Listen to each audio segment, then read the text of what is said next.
She was surrounded by enemies inside her own empire. No phone, no escape. And the only person who could read her silent cry for help was a maintenance worker most people didn't even know by name. What happens next will remind you that courage doesn't come with a title. If this story moves you, hit that like button and drop a comment with the city you're watching from. I want to see how far this story travels. Follow the channel so you don't miss a single part. Now let's begin. The Crown Meridian wasn't just a hotel. It was a monument. 42 floors of glass and steel rising above the waterfront, its lobby ceiling vaulted high enough to make a person feel genuinely small standing beneath it, which Logan Mercer had come to believe was entirely intentional. Hotels like this one didn't just want guests to feel welcome, they wanted guests to feel grateful. There was a difference, and Logan had spent 4 years learning exactly where that line was drawn. He crouched in the utility corridor behind the third-floor kitchen, his flashlight aimed at a section of copper piping that had no business sweating the way it was. The corridor was narrow, barely wide enough to turn around in, and it smelled like cleaning solution and old insulation. Somewhere above him, 300 guests were sleeping in $1,200 rooms. Somewhere below him, the night kitchen crew was running a full prep for the morning service. And in between all of it, this pipe was quietly losing pressure in a way that, if ignored another 48 hours, was going to flood the linen storage room and cost the property about $60,000 in damage. He pressed 2 fingers against the fitting, felt the faint vibration of water pushing through a seal that wasn't holding anymore, and wrote in his notebook, Bay 3F-09, cold supply. Replace compression fitting, schedule Thursday. He'd started keeping the notebook 2 years ago because the digital work order system kept crashing and he'd gotten tired of losing notes. His supervisor before him had relied entirely on memory and institutional knowledge passed down like folklore. That supervisor had also, eventually, missed a gas leak in the East Wing mechanical room that evacuated 2 floors and made the evening news. Logan wasn't interested in making the evening news. He clicked off the flashlight, tucked the notebook into his chest pocket, and started back toward the service elevator. It was a Tuesday in late October, 6:14 in the morning, and by Logan's count, he'd already been on property for 3 hours. He'd come in early because of a drain issue in the ballroom that had been reported the night before, spent 40 minutes on that, then caught 2 other things on his way through the building that weren't on any work order because they hadn't been reported yet. That was the part of the job nobody fully understood. You didn't just fix what broke. You watched everything, all the time, looking for the thing that was about to break. Owen had asked him once what maintenance supervisors actually did. Logan had thought about it for a second, then said, "We keep everything from falling apart." Owen had signed back, like dads. That kid was going to kill him someday. But Logan parked his truck in the employee lot at 6:51 and sat for a moment before getting out. The sky was doing that thing it sometimes did in late fall, that specific shade of cold gray that wasn't quite overcast but wasn't clear either, like the day hadn't decided yet what it wanted to be. He had 2 thermoses on the passenger seat. One was his, one was Owen's. He'd already dropped Owen at school by the time he got the early call in, so the second thermos had just been sitting there all morning, full of the hot chocolate he'd made at 5 a.m., while Owen ate toast and watched something on his tablet with the captions on. Owen was 8, profoundly deaf since birth, calm about it in a way that Logan sometimes found humbling and sometimes found heartbreaking in equal measure. He'd grown up watching his father learn sign language from scratch, badly at first, with the vocabulary of someone trying to navigate a foreign country using only a phrasebook, then better, then fluent enough that Owen had stopped making the face he used to make when Logan signed something wrong. They had their own shorthand now. Things they didn't need to spell out anymore. A look, a specific tilt of the head, a half sign that collapsed 3 words into a single gesture because they'd used it so many times it didn't need the full shape anymore. Logan thought about that sometimes. How language between 2 people who knew each other well enough stopped being language and became something else, something faster and quieter and more specific than words. He grabbed his thermos, left Owens on the seat, and got out of the truck. Okay. The morning briefing for the facilities team was at 7 sharp in the back office off the loading dock. 6 people, folding chairs, a whiteboard with a rough breakdown of the day's priorities. Logan ran it the way he ran everything, without wasting anyone's time. Kitchen exhaust fan on 18 is making a grinding sound. Bearings, probably. Parts are ordered, should be here Thursday. Do not let anyone submit a repair request through the main system because it'll just duplicate the work order and I'll spend an hour on the phone with IT again. He looked at Marcus, who was the newest member of his team and still had a tendency to follow every procedure by the book, even when the book was broken. Marcus? That means you specifically. Marcus held up both hands. Understood. Third floor cold supply fitting needs replacement. That's Thursday, too, before it becomes an emergency. He moved through the rest of the list. A lobby restroom fixture, 2-room HVAC units with airflow complaints, a freight elevator door sensor that was getting sticky. Anything I missed? Delia, who'd been with the hotel longer than Logan and had a particular gift for knowing what was happening in every part of the building without appearing to pay attention, said, "They're setting up the Pemberton conference suite for something this afternoon. I don't know what, but they pulled 6 chairs from storage and someone from the executive office came down personally to check the AV setup." Logan looked at her. "Which someone from the executive office?" "Hargrove's assistant. He wrote Pemberton AV on the whiteboard and circled it.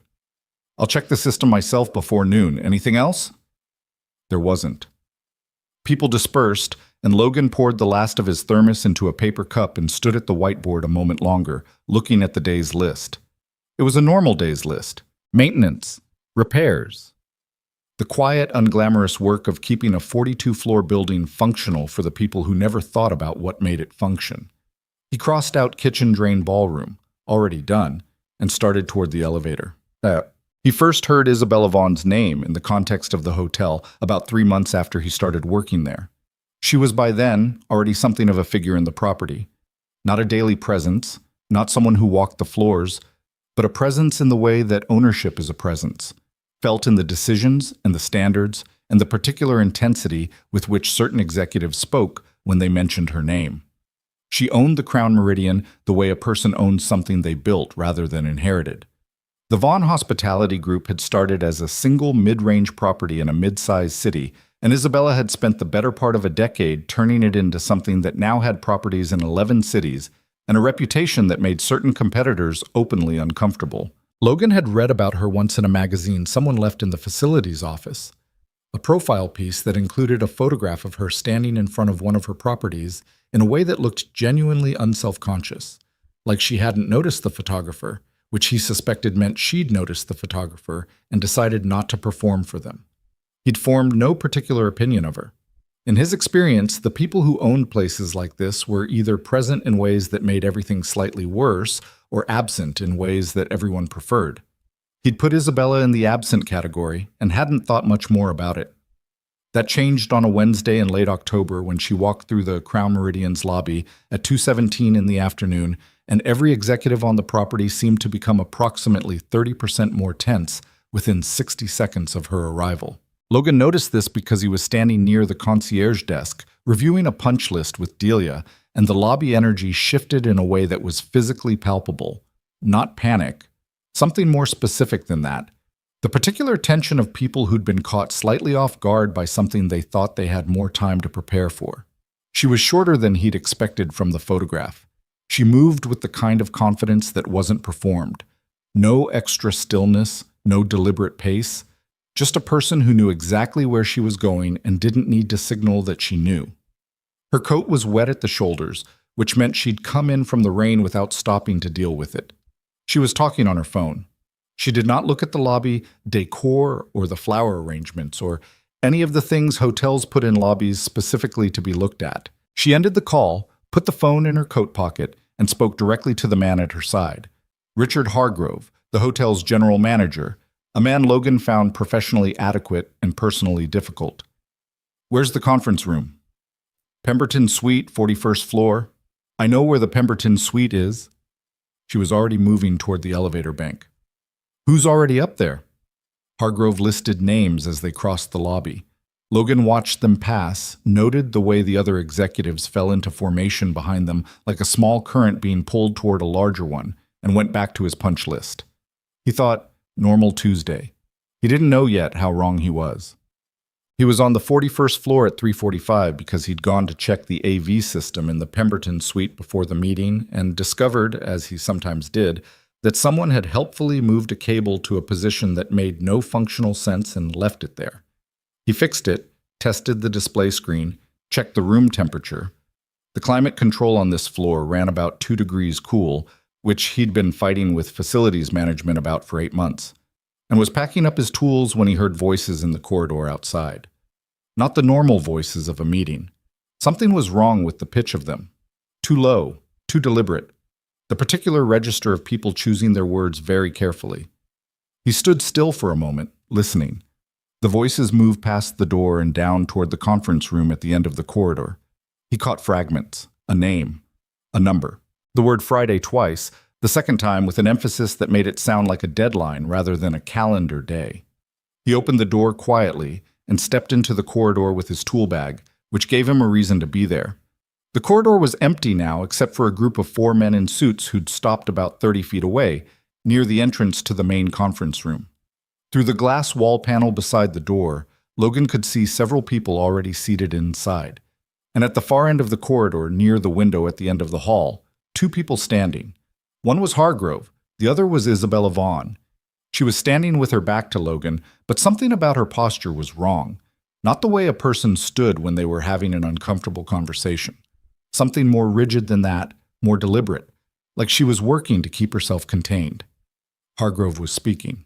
Logan couldn't hear what he was saying from this distance, but whatever it was, Isabella's right hand was flat against her thigh, and she was pressing it there. He noticed that because it looked like someone pressing a hand against a wound. He started walking toward the elevator, the natural direction from the Pemberton suite. He moved at the same pace he always moved, unhurried, purposeful, a maintenance worker going about his work. As he passed the window wall of the corridor, he glanced left toward the glass panel that looked out over the building's atrium space. The sun had come back out after the rain, and the glass was throwing long reflections across the polished floor. In the glass, things that were behind you appeared in front of you. It was one of those architectural effects that was more striking than the designers probably intended. In the glass, Logan could see Isabella Vaughn's reflection. She was watching him, not casually. She was tracking him in the glass with the careful attention of someone who couldn't risk turning around. Her hand moved, just slightly, just enough. He almost missed it, but he didn't. "Help," she signed. Just the one word, the simplest version of it. Right hand raised, palm out, a single clear statement against the glass.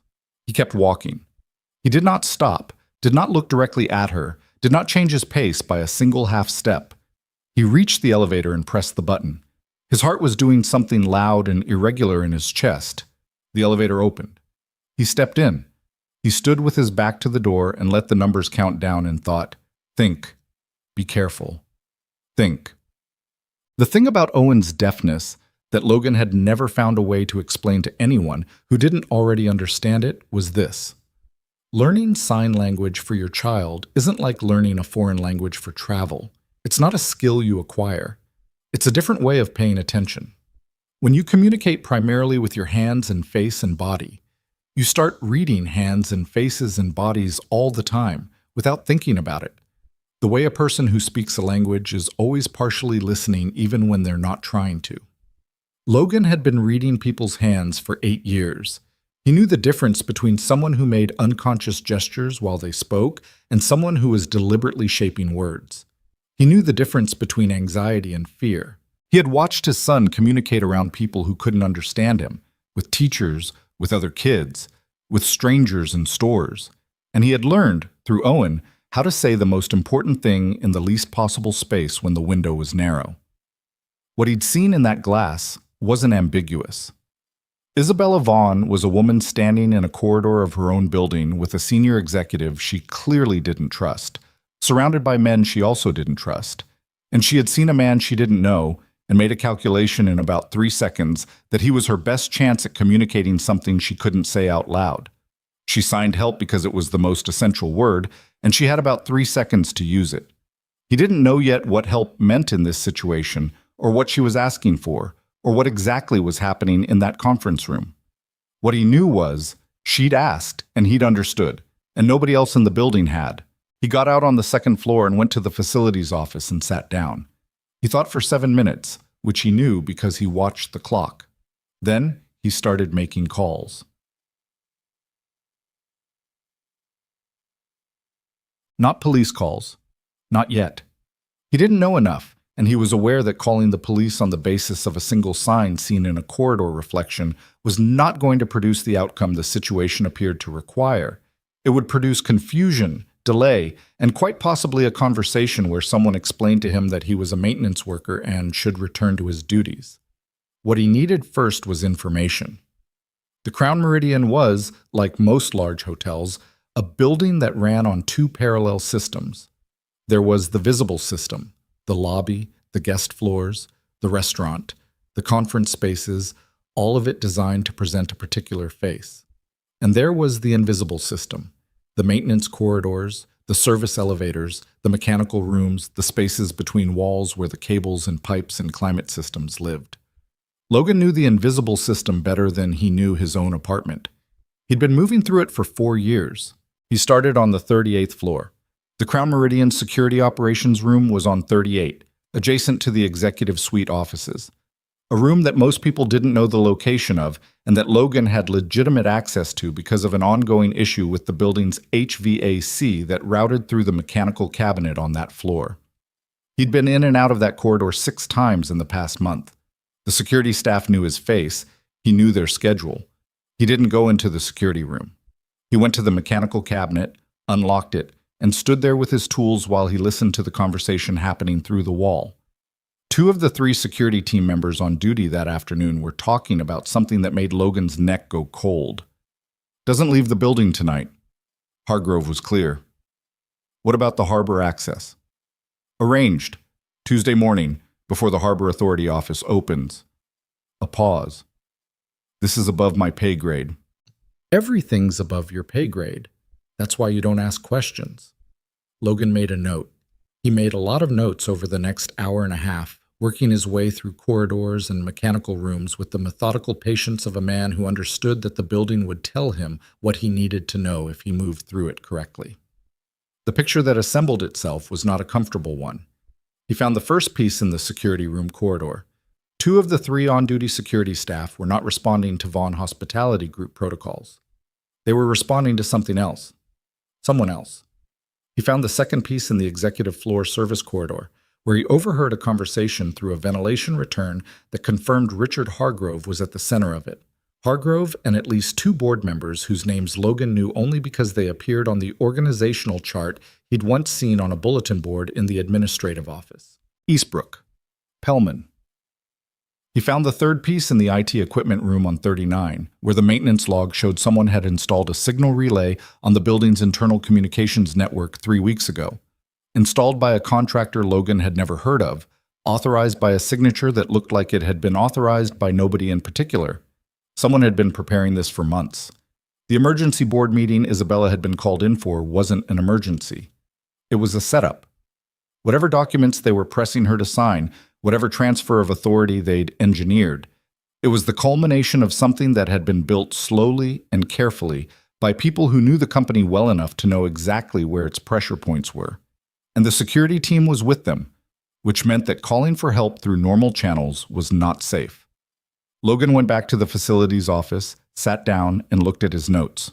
He thought about Owen, who had once asked him, "What do you do when something is scary?" Logan had signed back, "You do the next thing. Just the next thing." He picked up his phone and called Delia. "I need to know something," he said when she picked up, "and I need you not to ask me why." A pause. "That's not a comfortable sentence, Logan." "No, it isn't." Another pause, shorter. "Ask. Hargrove locked down any building exit protocols today? Service exits, freight loading, parking access?" He heard her moving, heard the sound of her checking something. "Freight elevators on a manual key override, loading dock door. Yeah, it's showing a manual hold, authorized 3 hours ago." She paused. "That's unusual." "It is." "What's happening?" "I don't know enough yet. Don't tell anyone I asked." He stopped. "Especially not anyone from executive." She was quiet for a moment. "Are you in trouble?" "Not yet." He thought about it. Can you get me the private number for the harbor master's office without going through the front desk system? Why do you need the harbor? She stopped. Okay, give me 10 minutes. He needed more than the harbor master's number before he could move. He needed evidence. The IT room gave him one thing. The security corridor conversation gave him something, but not enough. Overheard words in a hallway weren't going to hold up to anything. What he needed was something on record, something that existed outside his notebook and his own account of the afternoon. He went back to 39. The signal relay in the IT equipment room had been installed, as far as Logan could determine, to route certain internal communications through an external server. It was beyond his technical knowledge to fully understand the mechanism, but he understood enough to recognize that it meant recorded conversations, recorded somewhere, by someone, which meant there was a record, which meant the record existed somewhere accessible. He also knew, because he'd been doing this job for 4 years, that the building's older mechanical systems had their own recording infrastructure, not the modern network integrated systems, but the legacy setups from when the building was constructed, some of which still functioned and none of which had been incorporated into the main security network because they predated it. The legacy system for the Pemberton Suite corridor had a recording module in the mechanical room on 40. Logan had replaced a capacitor in that module 8 months ago and had noted, at the time, that it was still running and still saving to local storage. Nobody had ever mentioned it to him. He'd written it in the maintenance log and closed the ticket and moved on. He went to 40, retrieved the local storage drive, and plugged it into his laptop. The footage was low resolution, the angle not quite right, but it was functional. And what it showed, from the past several hours, was enough to make Logan sit very still for about 20 seconds. The conversations in the corridor, the documents. Hargrove's hand on Isabella's arm, briefly, in a gesture that was less escort and more control. The 4 men from the suits. The angle caught just enough of body language and visible paper exchanges to tell a story that matched what Logan had pieced together. He copied what he needed. He encrypted the files with a password that he wrote in his notebook and kept in his chest pocket. Then he sat with the cold understanding of what he had and what he still needed to do. The yacht. Tuesday morning, before the Harbor Authority office opens. That was tonight. They were moving her tonight. His phone buzzed. Delia. Harbor Master's number. Also, one of the dock vehicles logged out 2 hours ago from the sub-level garage. Destination listed as the marina. Logan, please tell me what's happening. He typed back. Working on it. I need you to do one more thing. If you don't hear from me by midnight, call the harbor police. Tell them there's a passenger on the Vaughn Hospitality Group's registered yacht who didn't board voluntarily. 3 dots. Then, I don't like this. Neither do I, he typed. But I need someone who isn't compromised to know where I am. He put the phone in his pocket and looked at the ceiling of the mechanical room for a moment, listening to the building breathe around him. The hiss of climate systems, the low hum of elevators, all the ordinary sounds of a building doing what buildings did, indifferent to the things happening inside them. He thought about Owen, who would be getting out of school in 40 minutes, and going to Mrs. Cardoza next door, who had his key and his routine, and who he'd known long enough to be comfortable with. Owen was fine. Owen was always more fine than Logan was about Owen being fine. He thought about a woman in a corridor who had 3 seconds and used them to ask for help in the only language she trusted a stranger to understand.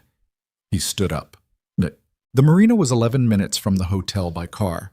Less if you knew which side streets cut through, and Logan knew them because he'd driven them twice a week for 2 years, taking Owen to his Saturday speech therapy appointments at the clinic near the waterfront. He got to his truck, changed out of his uniform jacket into the dark work coat he kept in the back, and drove to the marina in the rain that had come back while he was in the building. Harder now, the kind of October rain that came off the water sideways. The Crown Meridian maintained a company yacht, the Meridian Star, 62 feet, registered to the Vaughn Hospitality Group, that was used for client entertainment events and corporate retreats. Logan had never been on it, but he knew where it was docked because Delia had mentioned the dock vehicle, and because the marina had a section designated for commercial and corporate vessels that he'd passed 100 times. He parked a block away and walked. The marina at 9 in the evening in a storm was not a comfortable place to be, which worked in his favor. There was almost nobody around.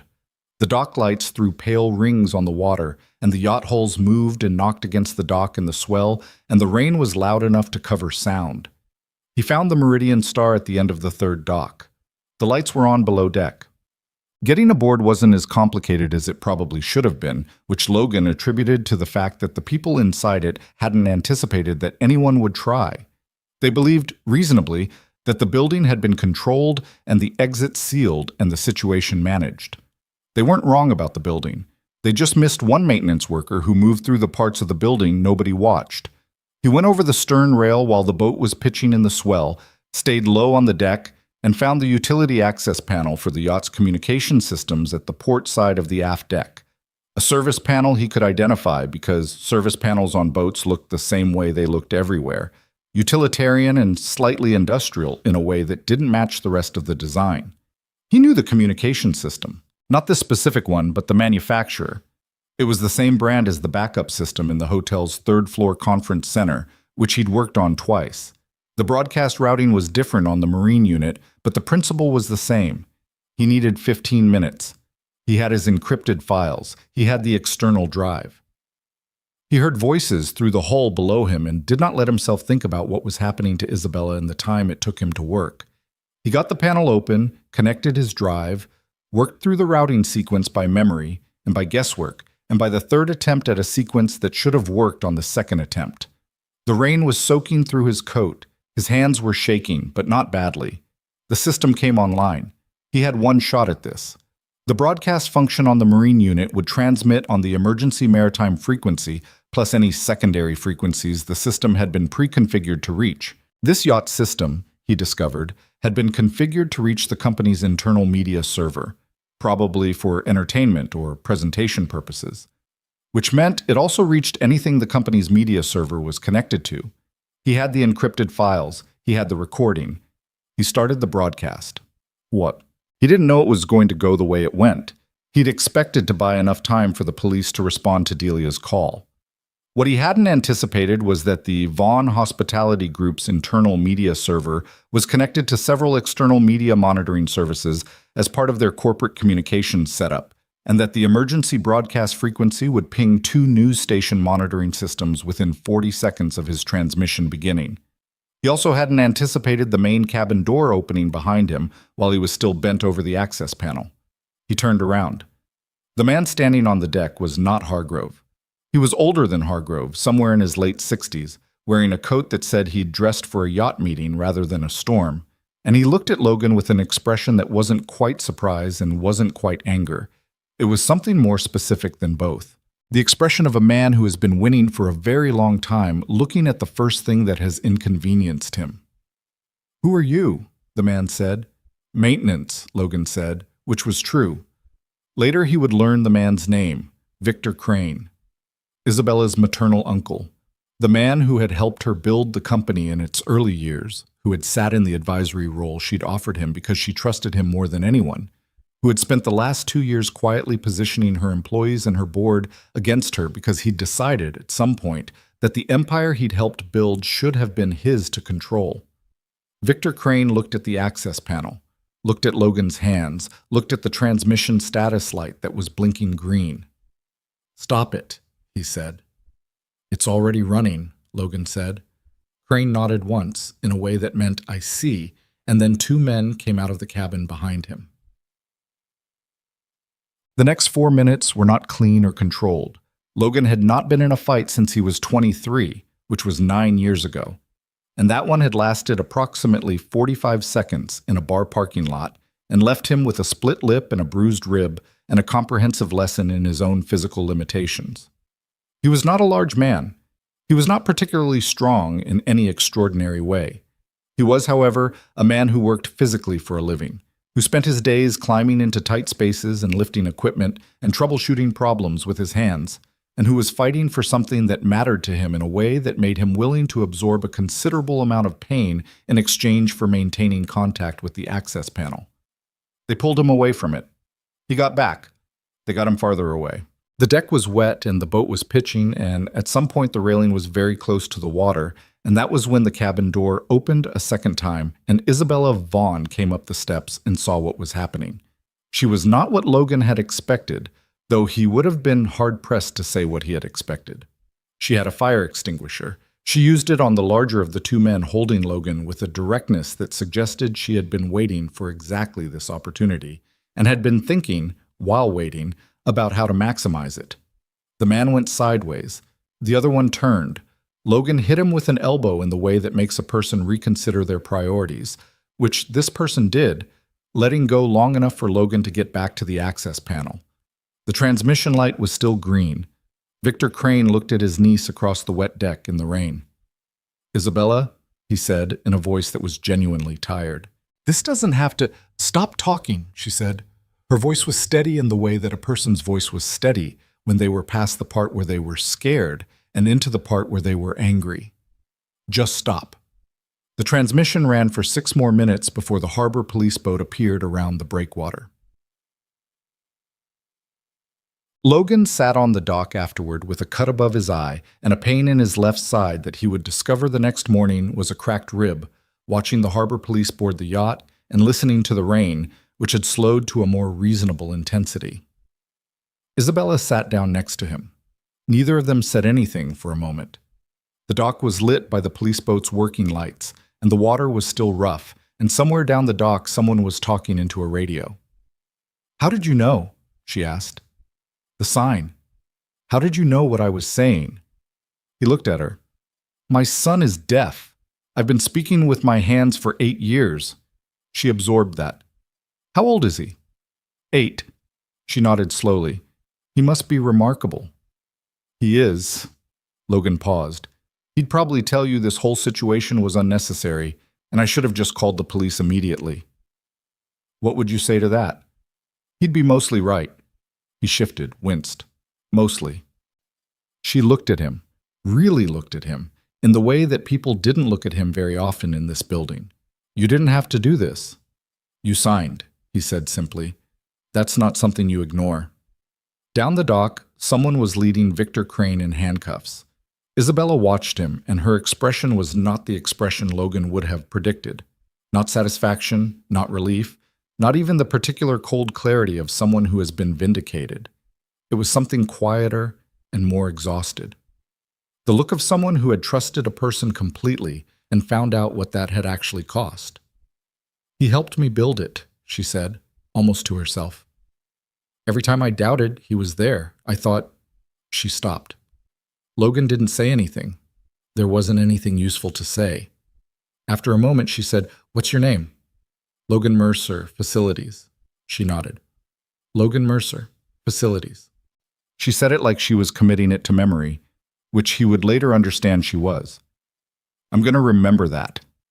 He looked back at the water. His side hurt. His eye was bleeding into his coat. He was soaking wet, and it was past 10 o'clock, and he'd need to be back in that building in 8 hours to deal with the copper fitting on the 3rd floor before it became a flood.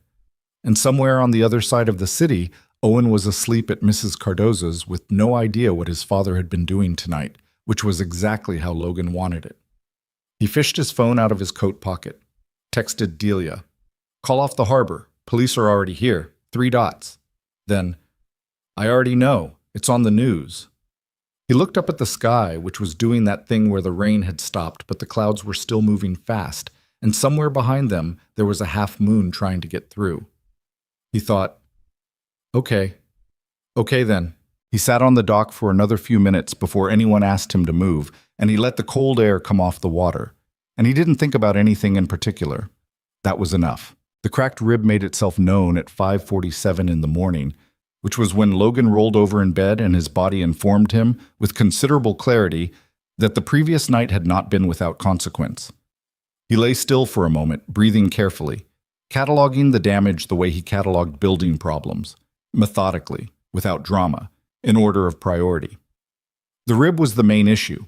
The cut above his eye had stopped bleeding on its own, and the butterfly bandage he'd applied at midnight was holding. His knuckles were bruised but functional. The stiffness in his shoulders was the kind that came from cold and tension and would work itself out by mid-morning. He got up slowly, made coffee, and stood at the kitchen window while it brewed. The news had run the story through the night. He knew this because Delia had texted him 4 times between 11 and 2 a.m. What's each message containing a different link to a different outlet, the headlines growing progressively more specific as reporters assembled the fuller picture. By the time he'd finally silenced his phone and tried to sleep, the story had a shape. Attempted corporate takeover, conspiracy involving senior executives and board members, a CEO, held against her will, a maritime confrontation during a harbor storm. The name Logan Mercer did not appear in any of the early reports, which suited him entirely. Owen came downstairs at 6:15, took one look at his father's face, and stopped at the bottom of the stairs. His hands moved. "What happened to your eye?" "Work," Logan signed back. "I'm fine."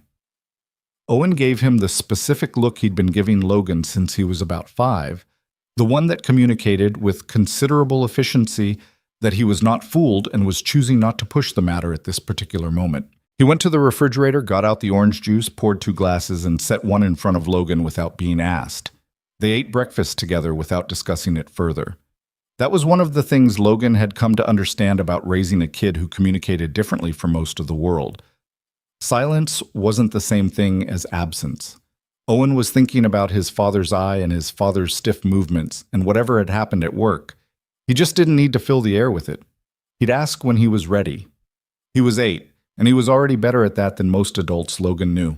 Bomb! The police call came at 8:40, while Logan was in his truck in the hospital parking lot getting the rib officially confirmed as cracked rather than broken. A distinction the attending physician made in a tone that suggested he found it marginally important.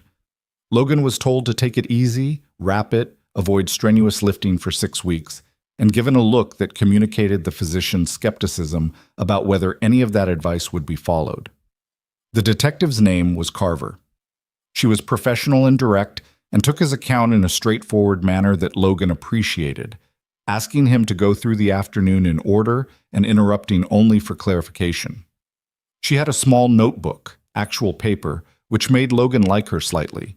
She was particularly interested in the signal relay in the IT room, the legacy recording system on 40, and the security staff. 2 of the 3 on-duty security personnel are under investigation, she confirmed. The third, a woman named Peterson, she wasn't in the loop. She's the one who let us know the building exits had been locked down, actually. Filed an internal report 2 hours before we got the maritime call. I didn't know that, Logan said. Most people don't notice what the person doing the right thing is doing. They notice what goes wrong. Carver looked at him steadily. The recording from the 41st floor corridor is going to be central to the case. That was good thinking. I knew the module was still running. I put it in the maintenance log, which nobody read. Maintenance logs, Logan said, are not widely read. She made a note. Then she asked, "How well do you know Ms. Vaughn?" "I didn't know her at all before yesterday." "But you risked significant physical harm for someone you didn't know." Logan thought about how to answer that, then settled on the truth because it was also the simplest version. She asked for help. I understood what she was asking. That's the whole thing. Carver looked at him for a moment. "Mr. Mercer, I've been doing this a long time. Most people in that situation find a reason why it's not their problem." Logan didn't have an answer for that. He put it in the category of things that were true but didn't require a response, which was a category he found useful. He drove back to the hotel with the radio off. The Crown Meridian was not the same building he'd left the night before. He knew this before he walked through the employee entrance, because there were 2 news vans on the street out front and a cluster of people near the main entrance who were not guests. The energy in the lobby was the specific energy of a place where something significant had happened, and the people who worked there were in the process of recalibrating what normal meant now. Delia met him near the service elevator with a coffee she handed him without ceremony. "Hargrove's gone," she said. "Escorted out this morning at 7. Eastbrook and Pellman have both been unreachable since last night." She kept her voice down without being told to. "The interim manager is a woman named Forsyth. Flew in from the company's regional office at 6 this morning. She's been on the phone since she arrived." "How's the team?" Delia looked at him. "Your team is fine. They're worried about you because I told them not to worry about you, which means they're all worrying about you." She paused. "Your eye looks terrible." "I'm aware. And you're moving like your ribs hurt." "One rib. It's cracked, not broken. There's a distinction." I'm glad the medical system has given you that to hold on to. She handed him a piece of paper. Forsyth wants to talk to you this afternoon. 2:00. That's not a request. He took the paper. What about the third floor fitting? She stared at him. Logan? It's going to flood if... Marcus is handling the fitting. Marcus has been handling it since 7:30 because I called him and told him to because I knew you'd ask about it before you asked about anything else. She crossed her arms. You stopped a corporate coup from a hospital bed and your first question is about a pipe. I wasn't in a hospital bed. I was in an outpatient. Go home. I'm not going home. She looked at the ceiling briefly, in the manner of a person appealing to a source of patience that may or may not exist. At least sit down somewhere that isn't a maintenance corridor. He compromised by spending the morning in the facilities office, which had a chair that was only marginally more comfortable than a maintenance corridor, but did have better coffee. The work orders needed processing regardless of what was happening 3 floors above him, and the distraction of ordinary paperwork had a settling effect on his nervous system that he didn't question. He was reviewing the HVAC complaint log from the previous week when his phone rang from a number he didn't recognize. Mr. Mercer. A woman's voice, clear, controlled, with an undercurrent of something that was either exhaustion or relief or possibly both. This is Isabella Vaughn. He had not expected a phone call. He said, Miss Vaughn? I got your number from Delia Chen. I hope that's, it's fine. A brief pause. How are you? I was told about the rib. It's cracked, not broken. I've been told that's a meaningful distinction. That's what the doctor said. Another pause, slightly longer. He had the impression she was choosing her words with the same care she'd used in that corridor, which was to say carefully, but not so carefully that it became performance. I want to say thank you. I'm aware that sounds insufficient for what you did last night, but I mean it plainly. You didn't have to do any of it, and you did, and I...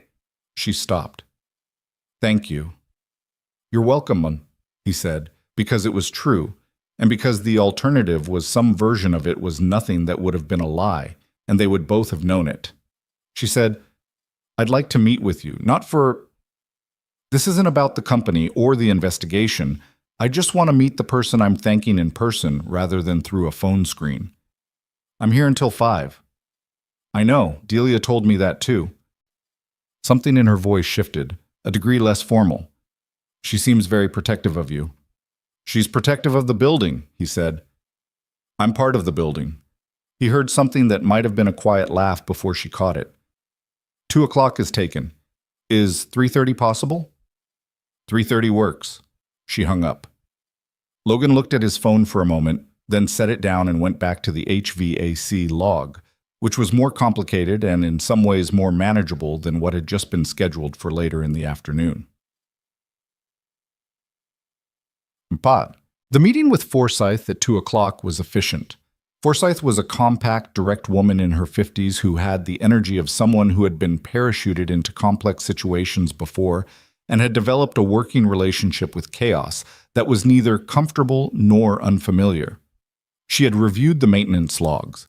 She had reviewed specifically the note about the legacy recording module on 40, the service access logs that showed Logan's movements through the building, and the IT work orders from the past month that documented the signal relay installation, which he had not noticed in real time, but which appeared in the system as an anomaly that, in retrospect, should have flagged an alert. The relay was authorized under a dummy contractor code, Forsyth said. She had a coffee that she'd been drinking steadily throughout the meeting and that was now about half gone. Someone in Hargrove's office created the authorization. It's part of the investigation. She looked at Logan across the table. You documented the anomaly in the maintenance cross-reference log. I cross-reference contractor access with work orders. If a contractor enters a restricted mechanical space and there's no corresponding work order in the system, I make a note. Does everyone in your position do that? No. She made a note on her own pad. The company's going to need a full facilities audit.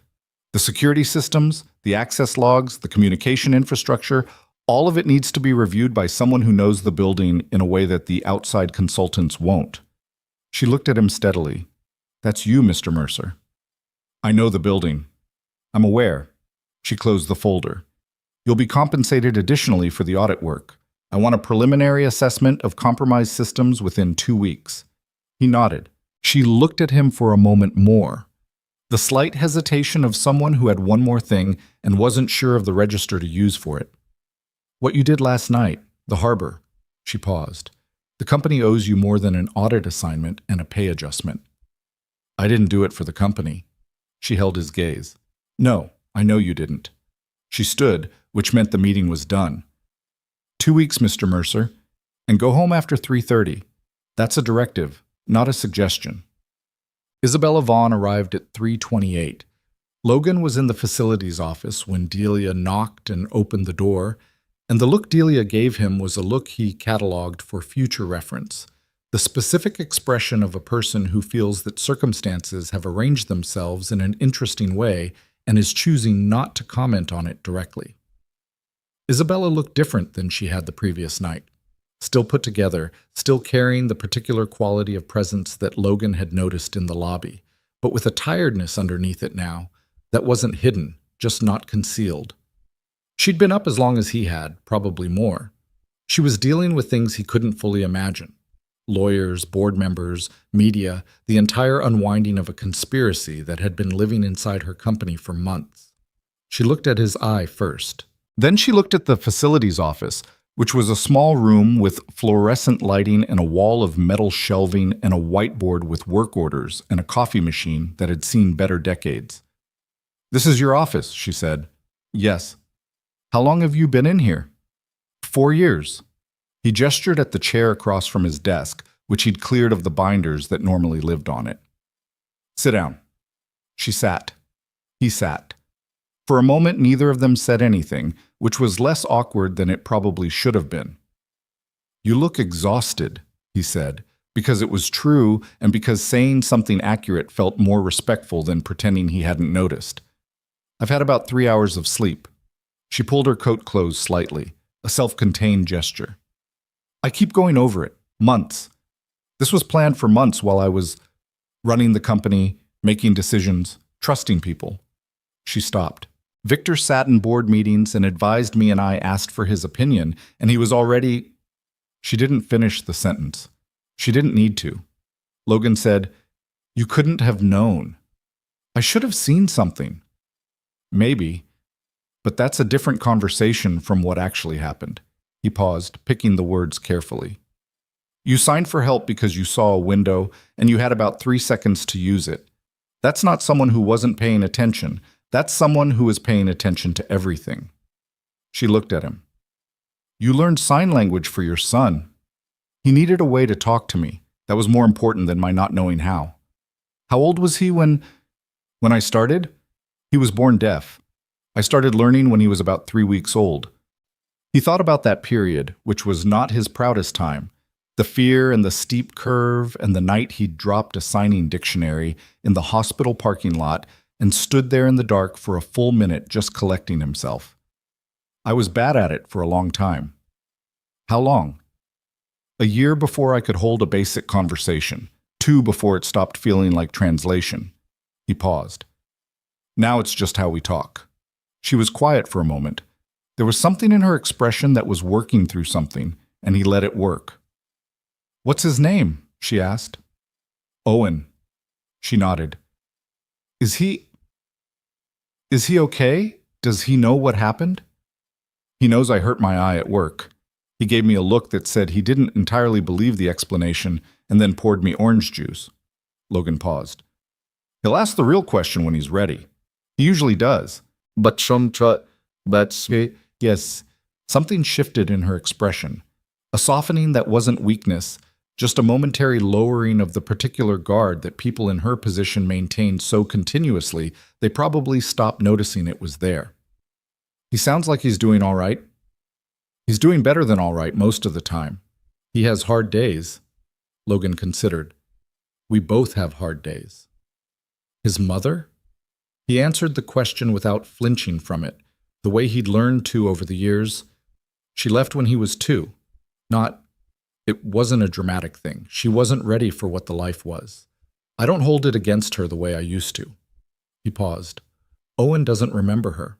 I don't know if that's easier or harder, probably both. Isabella received that without the awkward pivot that most people made, which he appreciated. She just nodded and let the information sit, which was the correct thing to do with it. I want to ask you something, she said. Okay.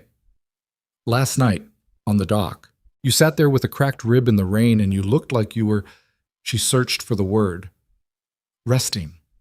Like the whole thing had been a long shift and you were just sitting at the end of it. That's what it was. Most people in that situation would have been angry or scared or needing to talk through what just happened. She tilted her head slightly. You weren't any of those things. He considered the question seriously because it deserved that. I was scared earlier. When I was in the building, putting it together, understanding how coordinated it was. That was the scary part. He paused.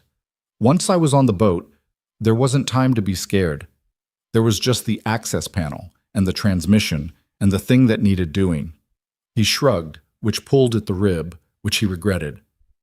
I've been doing maintenance long enough that the part I'm trained for doesn't scare me. It's the not knowing that's hard. She was quiet for a moment. Then, the not knowing is the only thing I've been living in for the past 12 hours. I know. He looked at her. It's going to take a while to feel stable again. The ground moved. That takes time. She smiled slightly, the first real one he'd seen from her. Not the controlled public version, but the smaller, tireder, more honest one. You're not what I expected a maintenance supervisor to say. What did you expect? Something about paperwork, insurance claims. That's tomorrow's problem. He stood slowly. You should go home, or wherever you're staying. You need sleep more than you need another conversation today. She stood too. I have 7 more meetings. I know. He picked up the coffee cups. Cancel at least 2 of them. She looked at him with an expression that was somewhere between surprised and amused. Do you give orders often? Only when the building needs it. He paused at the door. The company's going to be fine. You stopped it. It's going to be complicated and it's going to take time, but you stopped it. She stood in the doorway of his small, fluorescent-lit, cluttered office and looked at him with an expression he didn't have a full name for. Some combination of gratitude and assessment, and something quieter than both. Logan Mercer, she said. Facilities. That's me. She left. He stood in the empty office for a moment, listening to the building around him. The climate systems, the elevator hum, all the ordinary sounds that meant everything was still functioning, and felt the specific, tired weight of the past 24 hours settle fully into his bones. He had a work order to close out. He had a preliminary audit to start planning. He had a son who would be at Mrs. Cardoza's until 6, and who, at some point tonight, would ask the real question about his father's eye. He sat back down, opened the maintenance log, and got back to work. The audit took 11 days. Logan had estimated 2 weeks in his conversation with Forsyth, but 11 days was what it actually required, which was partly because he knew the building the way you only knew something you'd been responsible for over years, and partly because once he started pulling threads, the threads kept leading somewhere. The compromised systems were more extensive than the initial assessment suggested. The signal relay in the IT room was one piece. There were 2 others, a secondary relay patched into the building's access card infrastructure, and a monitoring tap on the executive floor phone lines that was so cleanly installed, Logan had to look at it 3 times before he was certain it wasn't original equipment. Someone had been thorough. Someone had known the building well enough to hide things in it carefully, which meant either a long period of access or help from someone on the inside who understood physical infrastructure. The security staff investigation was already active. Logan documented everything he found, photographed it, cross-referenced it with the access logs, and wrote it up in a report that ran to 31 pages, which was 30 pages longer than any document he'd produced in 4 years of maintenance work. Forsyth read it in one sitting. He knew this because she called him 40 minutes after he submitted it electronically. This is exceptional work, she said. It's documentation. That's part of the job. Mr. Mercer. A pause. Accept the compliment. He accepted it and moved on. The rib healed at the pace ribs healed, which was to say slowly and with periodic reminders that it was still in progress. He told Owen the full version of events on the second night. Simplified but honest, because Owen had a precise internal detector for the condensed version of a story and the complete version, and attempting the former when the latter was required produced a look of patient disappointment that Logan found difficult to sustain. He'd signed the whole thing at the kitchen table after dinner. The yacht, the access panel, the men on the deck. He left out some of the physical detail because Owen was 8, but he didn't sanitize the core of it. Owen had listened with his full attention, the way he always listened. Still, tracking, processing in a way that was visible on his face before he responded. When Logan finished, Owen sat for a moment. Then he signed, "Was she scared?" Logan thought about Isabella on that deck with a fire extinguisher. At first, then she was angry. Owen considered this. That's better than staying scared. "Yeah," Logan signed. "It is." Owen picked up his fork and went back to his dinner, which was his way of indicating the conversation was complete for now, though Logan knew the questions would continue to surface over the next few days in the way Owen processed things. Not all at once, but incrementally, in small installments, when the timing felt right to him. That was a thing Logan had learned about his son that he suspected applied to more people than just Owen. The important questions rarely came out immediately. They came later when the person had turned the thing over enough times to know which question was actually the important one. The news cycle ran hard on the story for about a week before the usual churn pulled it toward the next thing. Logan's name appeared on the second day in a piece that described him as a hotel maintenance worker who had uncovered and disrupted the conspiracy from within the building. The photograph they used was from the hotel's employee directory, which was a 4-year-old ID photo in which he looked like a man being photographed against his preference, which was accurate. By the third day, there were 3 separate profiles circulating online, each of which got some details wrong in different ways, which he found more interesting than troubling. He did not give interviews.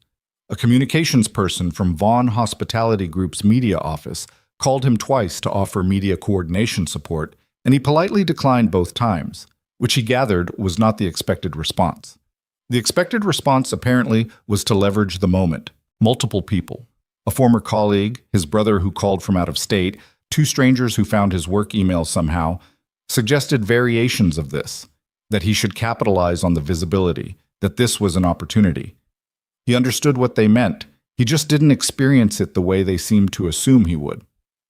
He hadn't gone onto that yacht because he'd calculated an opportunity. He'd gone because a woman had asked for help, and he'd been able to help, and not doing it had not been a real option once he understood what was happening. The news cycle, and the profiles, and the strangers in his work email were things that had happened as a result of that, but they weren't the thing itself.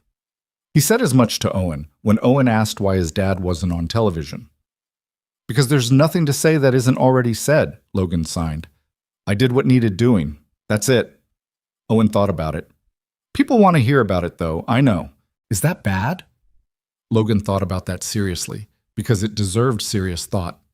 "No, it's just not mine to give them." Owen accepted that and went back to his tablet.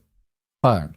Isabella called on a Thursday, 11 days after the doc, which was the same day Logan submitted the audit report.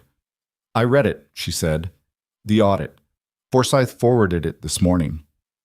"I figured she would. The secondary relay on the access card system. I didn't know about that until this report." Her voice was different on the phone than it had been in his office. Still controlled, but the tiredness had changed into something more functional. Like a person who'd gotten enough sleep to stop running on emergency reserves and was now just running normally. That would have given them a record of every executive's building movements for 3 weeks.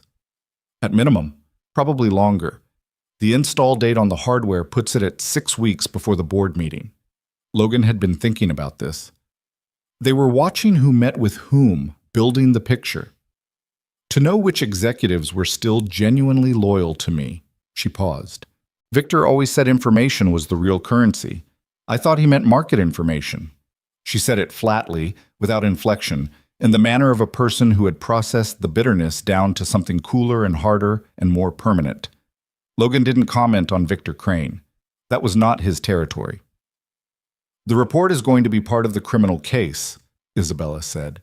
"The prosecutor's office may contact you for additional documentation." "That's fine," A pause. How's the rib? Better. Another few weeks. Owen? He'd noticed she asked about Owen every time they spoke, which had been 4 times now. The doc, the facilities office, 2 phone calls. Each time it was a direct question, genuinely asked, not conversational filler. He's good. He had a science project due yesterday. Built something with magnets and a motor that I did not fully understand, but that his teacher apparently found impressive. He heard something warm in her silence. What did he say about it?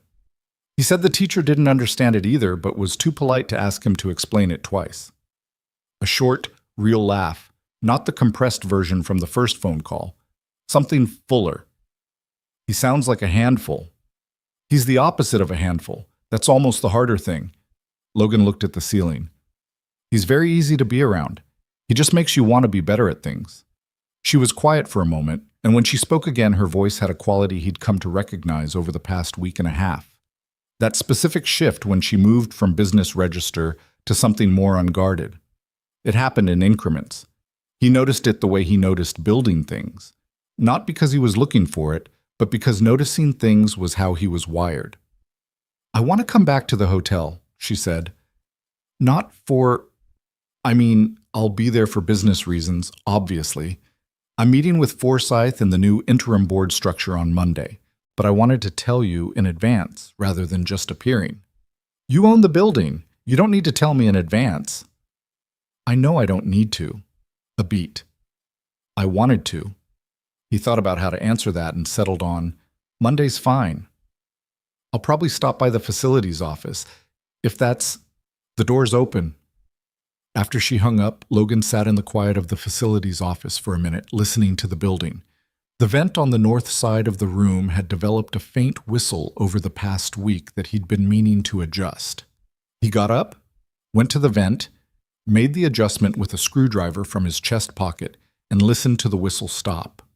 He went back to his desk and opened the next work order. Monday arrived with the specific quality of a November Monday. Gray and direct and indifferent to anyone's preferences about it. Logan was on the property by 6:30, had run his morning check of the mechanical rooms by 7:15, and was in the briefing by 7 sharp. Marcus had handled the 3rd floor fitting correctly. The HVAC complaints from the previous week had been resolved. There was a new list to replace the old one, which was how it always worked. Logan went through it efficiently, assigned accordingly, noted 3 items that needed his personal attention, and dismissed the team at 7:20. Delia lingered. Forsyth's meeting is at 10, she said. Isabella Vaughn arrives at 9:45, according to the front desk schedule. I know. I'm just keeping you informed. You're doing more than that. She considered this and conceded it with a tilt of her head. She asked Forsyth about you. I found out through the administrative assistant network, which is not a formal network but is nonetheless extremely functional. She looked at him with the particular look she used when she was about to say something she'd decided needed to be said. She asked whether you were happy here. Those were the exact words, apparently. Whether you were happy here. Logan was quiet for a moment. What do you think that means? Delia asked. I think it means she's deciding something. He paused. And I think it means she's trying to decide it correctly instead of just deciding it. Delia nodded slowly. And what do you think about that? He picked up his coffee. I think I have a damper adjustment on the 14th floor that needs doing before 10. She let him go, which was its own kind of answer. Babas. Isabella arrived at 9:43, which was 2 minutes earlier than the front desk schedule had indicated, and Logan knew this because he happened to be crossing the lobby on his way back from the 14th floor when she came through the main entrance. She was dressed differently from the first time. Not the urgency of that first afternoon, not the rain-soaked exhaustion of the dock, but something more deliberate. She looked like herself, he thought, without being able to fully articulate what that meant. Someone who was back on her own ground after having been knocked off it. She saw him across the lobby, and the moment of recognition was instantaneous on both sides. She walked toward him rather than toward the elevator bank, which required a slight change of direction. You're early, he said. Traffic was better than I planned for. She looked at him the way she'd looked at him in the office. Not the CEO reading a room version, but the other one. How's the building? still standing. Because of you. He shook his head slightly. Because Delia called Marcus about the fitting and Marcus did his job and the rest of the team did theirs. He paused. Buildings don't run on one person. No, she said. They don't. She looked at him steadily. But they need the right person in the right place. Someone who actually sees what's in front of them.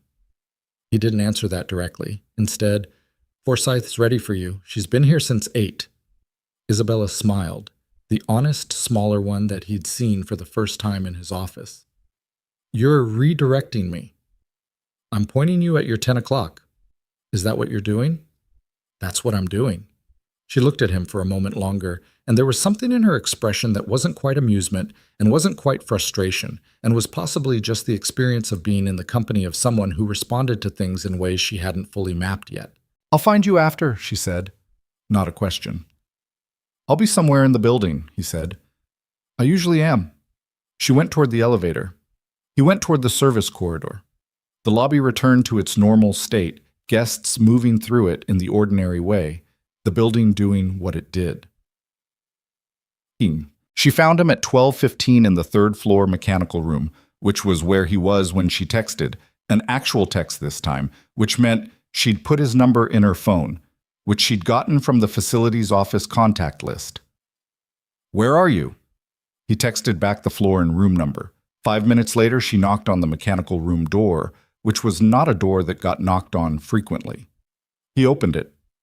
She was still in her meeting clothes, coat over her arm, phone in her hand, and she looked like someone who had come out of a 2-hour meeting carrying the weight of it, but was not letting it show on her face. That was harder than I expected, she said. The meeting? The board structure. There are people who are tangentially connected to Hargrove's network who aren't technically implicated, but who I also cannot fully trust.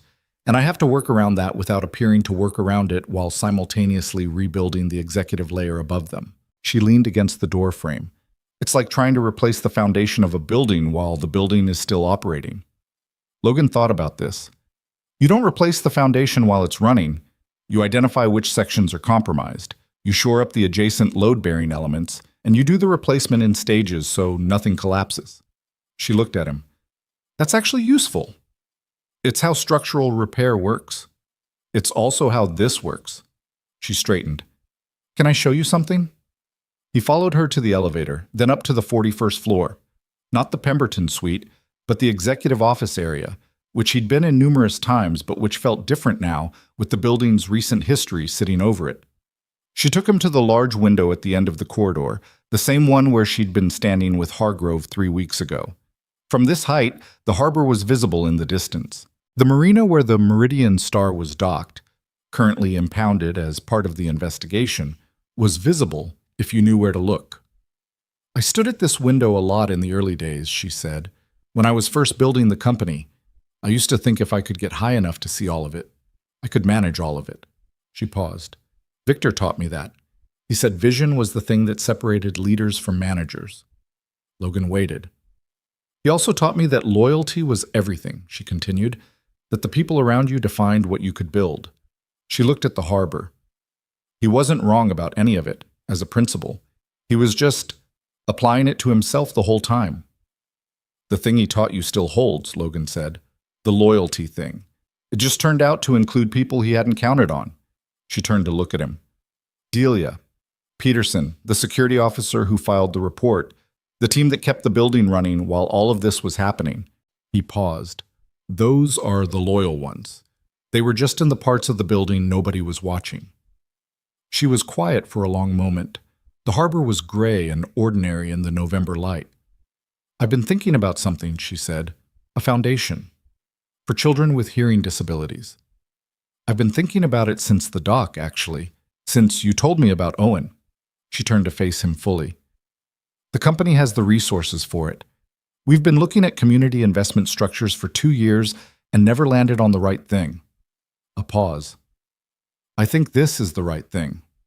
He looked at her. The idea moved through him in a way he hadn't expected. Not the managed reaction of a person hearing a business proposal, but something more unguarded than that. Something that had to do with Owen at 3 years old, and the phrase book, and the parking lot at the hospital. "Why are you telling me?" he said. "Because I want to know if it's the right thing, or if it just feels like the right thing to me." She held his gaze. "Those aren't always the same." He thought about it honestly. "It's both," he said finally. "But both can be right at the same time." She nodded slowly. Then, "I want you involved, not peripherally. I want you involved in building it. I'm a maintenance supervisor. You're someone who understands what children like Owen actually need better than anyone I have in the company." She said it with the directness she used when she'd already considered the counter-arguments and found them insufficient. "You don't have to decide today." "I know." She put her coat back on. "I have a 3 o'clock with the company's legal team." She started toward the elevator. "Thank you for the structural repair analogy. I'm going to use it in approximately 45 minutes. Let me know if it works." "I will." She pressed the elevator button.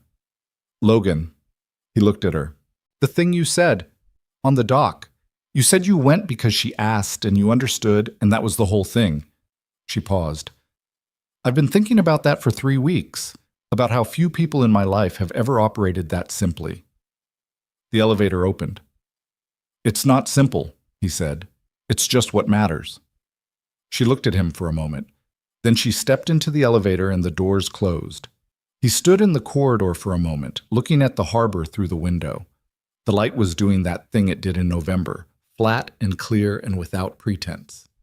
Somewhere across the city, Owen was in school, learning something about magnets or math or the mechanics of things, and Logan had a work order for the freight elevator sensor that had been on his list for 2 weeks and needed doing before the end of the day.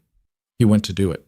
But he stood at the window for another minute first, looking at the harbor, feeling the particular quiet of a building that was still standing and would continue to stand, and thinking about how sometimes the most important things in your life arrived not through a door you'd been watching, but through one you hadn't known was there. He didn't name what was happening between him and Isabella Vaughn. It was too early for names, and he was a man who didn't reach for words before he needed them. But he registered it the same way he registered anything in the building that had shifted from its previous state, carefully, without rushing to a conclusion, noting the change and watching to see what it meant. He picked up his tool bag and went to the freight elevator. The work was still there. That, at least, was constant. The criminal case against Victor Crane and his associates moved through the court system the way complex financial crimes moved, methodically, without drama, in the language of evidence and depositions and pretrial motions that bore almost no resemblance to the night on the harbor that had produced them. Logan was deposed in December. He sat in a law office conference room for 3 hours with the prosecutor's team and walked them through the audit findings, the mechanical room conversations, the legacy recording system on 40, the sequence of decisions that had taken him from a copper fitting on the 3rd floor to a yacht in a storm. The prosecutors were thorough and precise. They treated his documentation with a seriousness that told him the case was solid before they confirmed it directly. Victor Crane had retained counsel that had, according to the newspaper coverage, attempted 3 separate procedural challenges in the first 6 weeks. All 3 had been denied. The 2 board members, Eastbrook and Pellman, had entered into cooperation negotiations almost immediately, which said something about the quality of their loyalty to the man they'd helped scheme with. Hargrove was charged separately. His cooperation partial and conditional, the kind of legal positioning that suggested a man who understood he was caught and was calibrating the degree of damage. Logan read about it the way he read the weather, aware of it, noting the developments, not letting it become the foreground of his daily life. The legal process was happening. He was part of it as a witness, not as a principal. The outcome was, at this point, largely out of his hands. What was in his hands was the building, the audit follow-up, and the work that had continued through all of it, the way work continued through everything. What was also in his hands, or more precisely, on his kitchen table, was a folder that had been delivered by messenger to the Crown Meridian's facilities office in the 2nd week of December, addressed to him personally and marked with the Vaughn Hospitality Group letterhead. He'd opened it at home that evening, with Owen doing homework at the other end of the table and the radio on low, and he'd read through the contents twice before he set it down. The folder contained the preliminary framework for the foundation Isabella had described at the 41st floor window. The Hearing Disability Children's Foundation, formalized now, given a name, The Owen Initiative written at the top of the page in a way that stopped him cold for a full 10 seconds. She'd named it after his son without asking him first. At the bottom of the last page, a handwritten note. I should have asked. I wanted to show you what it looked like with the name first, to see if it was right. If you hate it, I'll change it. IV. Owen had looked up from his homework and seen his father's face. What is it? He signed. Logan turned the folder around and showed him the cover page. Owen read it. His expression went through several stages: confusion, recognition, something more complicated than either. He looked at the page for a long time. Then he signed. Someone named a thing after me? Ms. Vaughn, the woman from the hotel. Owen looked at the page again. Then he signed carefully. Does she know I'm just a kid? Logan felt something pull loose in his chest. The particular helpless thing that happened when his son said something that was both exactly right and exactly wrong at the same time. Yeah, he signed. She knows. Owen considered this for another moment, then signed. Okay then, and went back to his homework. Logan sat with the folder and the radio playing low and the ordinary sound of his son's pencil on paper, and he thought about how to respond to Isabella's note. He thought about it for a while. He texted her at 9:15 after Owen was in bed. The name is right. Don't change it. 3 dots. Then, thank you. Are you in? He looked at that for a moment. Then he typed, yes. The new year arrived with the particular quality of January in a coastal city, cold that had teeth to it, skies the color of old concrete, mornings that required an act of will to move through. Logan's rib had healed to the point where he no longer thought about it unless he twisted suddenly, which he was learning not to do. The foundation work began in earnest in January. Not the public-facing structure, that was still months from launch, but the internal work of defining what it would actually do. Isabella convened a small working group. Logan, a specialist in deaf education named Dr. Renata Flores, a facilities planner, and a woman named Cora Kim, who had been deaf since childhood and was now an advocate with 2 decades of work behind her. The first meeting was in a conference room on the 39th floor, not the Pemberton suite. Isabella had, apparently deliberately, avoided the Pemberton suite for anything that wasn't strictly necessary since October. Logan was the last to arrive because the morning's freight elevator issue had run 7 minutes longer than expected, and he came in still in his work uniform, the dark shirt with the Crown Meridian Facilities patch on the sleeve, which he was aware looked a certain way in a room full of people in business clothes. Isabella looked up from the agenda she'd been reviewing and said, "You're late." Elevator. Which one? Freight, east side. The door sensor I've been fighting with for 2 months. It's resolved. She looked at him for a half second with something that was close to amusement. Sit down. He sat. Dr. Flores and Cora Kim had both been watching this exchange with the mild interest of people who were assembling information they hadn't been given directly. Cora Kim, who had been signing to Dr. Flores while Logan was finding his seat, paused and looked at Logan with a directness that was both professional and personal.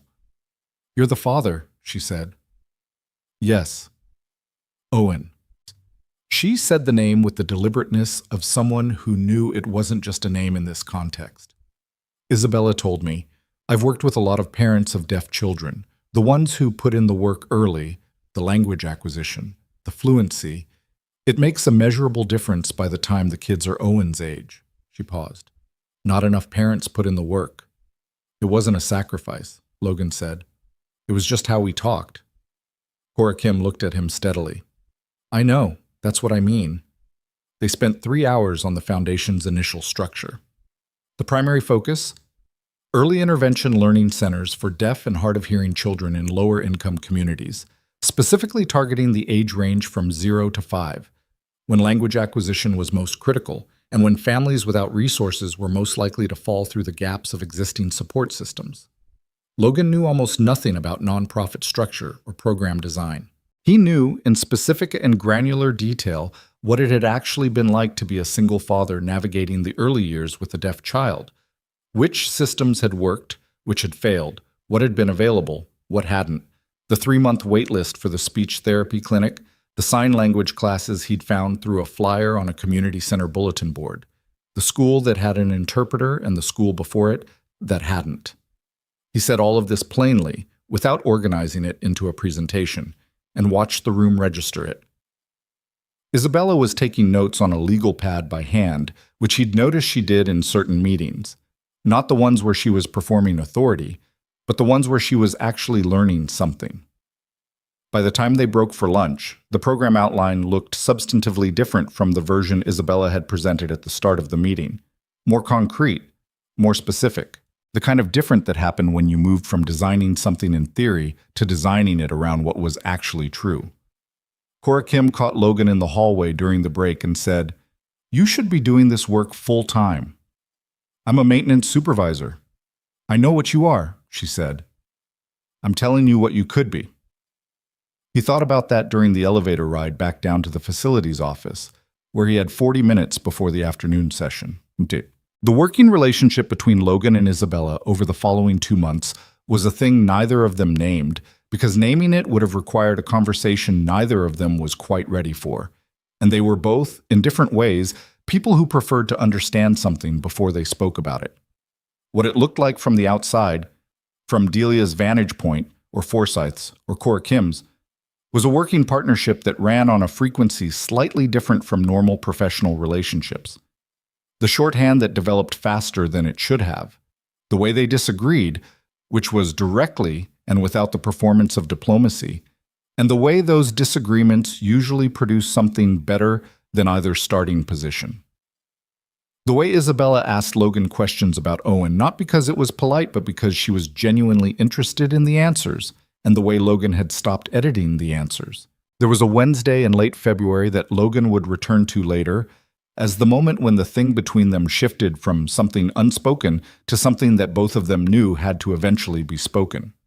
They were in the small conference room on 39, just the two of them, reviewing the first draft site plan for the Foundation's Pilot Learning Center. The architect had produced a beautiful document full of open spaces and natural light and equipment that cost more than Logan's annual salary per unit, and Logan had been going through it for 20 minutes with a pen he'd borrowed from Isabella's side of the table, noting the places where the design prioritized aesthetics over what a child with a hearing disability actually needed in a learning environment. He was halfway through explaining why the acoustic panels in the main learning space were positioned incorrectly when he became aware that Isabella had stopped looking at the plan. He looked up. She was watching him with an expression that was not the working session expression. It was the other one, the unguarded one, the one that appeared in increments and that he'd learned over months to recognize. "What?" he said. "Nothing." She looked back at the plan. "Keep going." "Isabella." She put her pen down. She was quiet for a moment, in the specific way of a person who has decided to say something and is choosing the first word carefully. "I had a conversation with my attorney last week," she said, "about the foundation, about the executive director position." A pause. "She asked me whether I'd offered the position to you yet." Logan was quiet. "I told her I hadn't. She asked why not." Isabella looked at the plan rather than at him. "I gave her 3 reasons that were all technically accurate and all somewhat beside the point." "What was the point?" She looked at him then.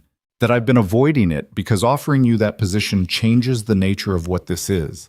She said it with the directness she used when she'd stopped performing and was just saying the thing. "Right now you're someone I work with on a project. If you become the executive director of the foundation, you become someone I have a formal professional relationship with, which means the other thing has to be addressed or set aside." She held his gaze. "I don't want to set it aside." The room was quiet for a moment. The building hummed around them in its ordinary way. "How long have you been thinking about this?" he asked. "Since the doc, honestly, which I recognize is very fast." She paused. "I don't make decisions quickly. You might have noticed." "I've noticed. But I also don't talk myself out of things that are real because they're inconvenient." She looked at the plan again briefly, then back at him. "You're not easy to know. You don't perform, you don't explain yourself more than necessary, you answer questions with the minimum required words." She said it without criticism. "Most people read that as cold. I don't read it that way." How do you read it? Careful, she said. You're very careful with what you say because you know it lands. Owen taught you that. A pause. Or maybe you already knew it, and Owen reinforced it. He looked at her for a long moment. The late afternoon light was coming through the conference room windows at a low angle, the specific flat light of a February afternoon, and outside the window the harbor was visible again as it always was from this side of the building, gray-blue and ordinary. He thought about the conversation he'd had with Owen that morning over breakfast. Owen had been quiet through most of it, which was unusual for breakfast. He was normally in a high communication mode in the morning, signing about whatever he was currently thinking about. Logan had asked, in sign, "What's going on?" Owen had signed back, "Is Ms. Vaughn your friend?" Logan had considered the question seriously, which Owen always noticed. "Yes." "Just a friend?" Logan hadn't answered immediately, which Owen had also noticed. Owen had signed, "It's okay if she's more. I just want to know." Logan had said, "I'm still figuring that out." Owen had looked at him with the particular patience of a child who had a clearer picture of something than the adult in the room and was choosing to be kind about it. "Okay," he signed. "Tell me when you figure it out." Sitting in the conference room with Isabella, Logan thought, there it is. "I'm not good at this," he said. "I want you to know that going in. I was in a relationship for 4 years that ended because I'm not easy to be with. I'm in the building before 6 most mornings. I bring work home. I cancel things because of Owen's schedule without always managing to explain why in a way that doesn't feel like a deprioritization, even when it isn't." He paused. "I'm better at maintaining things than building them." She looked at him steadily. "You built a functioning life for yourself and your son from scratch, alone, starting when you were in your 20s and the circumstances were genuinely difficult. That is not a person who can't build things." "That's different." "Is it?" He didn't have an answer for that. "I'm not easy either," she said. "I work too much. I default to control when I'm uncomfortable. I have spent 4 years not trusting people fully because the last time I trusted someone fully, it turned out to be Victor." She said his name without flinching. "I have my own list." "I know." "So we have matching lists of problems." The corner of her mouth moved slightly. "That's not nothing." He looked at her for a moment. "Owen asked me about you this morning." She was still. "What did he ask?" "Whether you were just a friend." He paused. "I told him I was still figuring it out." "What did he say?" Logan almost smiled. "He said okay, told me to tell him when I figured it out." Isabella was quiet for a moment. Something moved through her expression, that soft, complex thing that happened when something reached her without armor. "He's very patient for 8. He has more patience than both of us combined." She laughed at that. The full version, unexpected, and the sound of it in the quiet conference room was a very good sound. When it settled, they were both still looking at each other, and the thing between them was not unspoken anymore. It hadn't been named precisely, but it didn't need to be. Not yet. Some things were like the building. You didn't name the problem until you understood it, and you didn't understand it by rushing it. "The executive director position," Logan said. "Yes." "I need to think about it." "I know." "Not because I don't want it." He looked at the site plan. "Because if I take it, I want to be certain I'm doing it because it's the right job, and not because—" He stopped. "Because of me," she finished. "Yes." She nodded. "That's the correct reason to hesitate. I respect it." She pulled the site plan back toward her side of the table. "Think about it." They went back to the acoustic panels. Logan explained the correct positioning. Isabella made notes. The building held them both in its ordinary and different way, and outside the window the harbor was the color it always was in late winter, and neither of them said anything more about what had just been said, because it didn't need more. It needed time, and they were, both of them, people who understood the value of that. Logan took 3 days to think about the executive director position. On the first day, he made a list of reasons in his notebook. Not pros and cons, just the real reasons, the ones that were actually driving the hesitation. The list had 4 items. 2 were practical concerns about his qualifications and the transition from the only professional world he'd known. 1 was about Owen. Not whether Owen would be okay with the change, because Owen had made his position reasonably clear, but whether Logan was making the decision with his son's actual long-term interests at the center or his own emerging feelings pulling the wheel. The fourth was simpler and harder to write down, the fear that came with wanting something that mattered. On the second day, he talked to Delia, who was the person whose judgment he trusted most in his immediate life. She listened to all of it. Then she said, "The two practical concerns. Can they be resolved with time and learning?" "Yes." "The Owen concern." Is it real? He thought about it. No, I checked it, and it's not real. It's cover. And the fourth one? He was quiet for a moment. That one's real. Delia looked at him with the expression she used when she was being patient with him about something he should already know. "Logan, you got onto a yacht in a harbor storm for a woman you'd met 45 minutes earlier because she needed help. The fourth concern is already answered. You've just been too inside your own head to see it." He sat with that. On the third day, he went home and told Owen. He sat across from his son at the kitchen table and signed the whole thing. The position, the foundation, what it would mean for his schedule, what it would mean for their life. He signed it carefully and completely, without abbreviating the important parts. Owen listened with his full attention. When Logan finished, Owen sat quietly for a moment, the way he did when he was processing something he wanted to answer correctly. Then he signed, "The kids in the foundation. Are they like me?" "Some of them, different kinds of hearing disabilities, but yes, some of them." Owen signed, "Are they going to have dads like you?" Logan looked at his son. "I hope so. That's partly the point. To make it easier for their families to be what they need."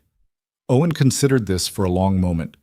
Then he signed with the particular clarity he used for things that mattered to him.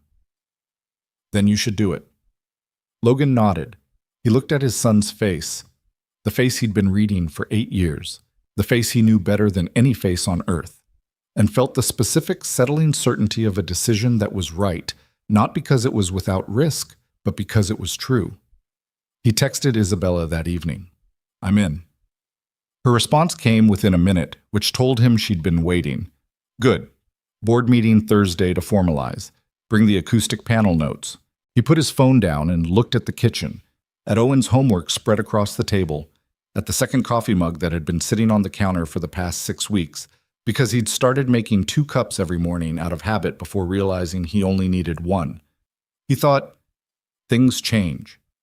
And then, more quietly, with the specific weight of someone who had spent a long time standing still, that's allowed. He went to the counter and picked up his son's homework folder and set it on the table, and when Owen came back downstairs looking for it, Logan signed, "Right in front of you." Owen gave him the look. "I know where it was. I know you know." Owen smiled at him, the complete, unguarded version, and sat down, and Logan sat across from him, and the kitchen was warm against the February cold outside, and the ordinary evening continued in the way ordinary evenings did, carrying all the things it carried without announcing them, the way the best things usually arrived. Spring came late that year, the way it sometimes did on the coast, grudgingly, in increments, a week of warmth followed by a cold snap that sent everyone back into their coats. By the time April arrived with any conviction, the Owen Initiative had a physical address, a staff of 7, and a ribbon-cutting ceremony scheduled for the 14th, which was a Saturday, which had been Owen's specific suggestion when Isabella asked him what day would be best.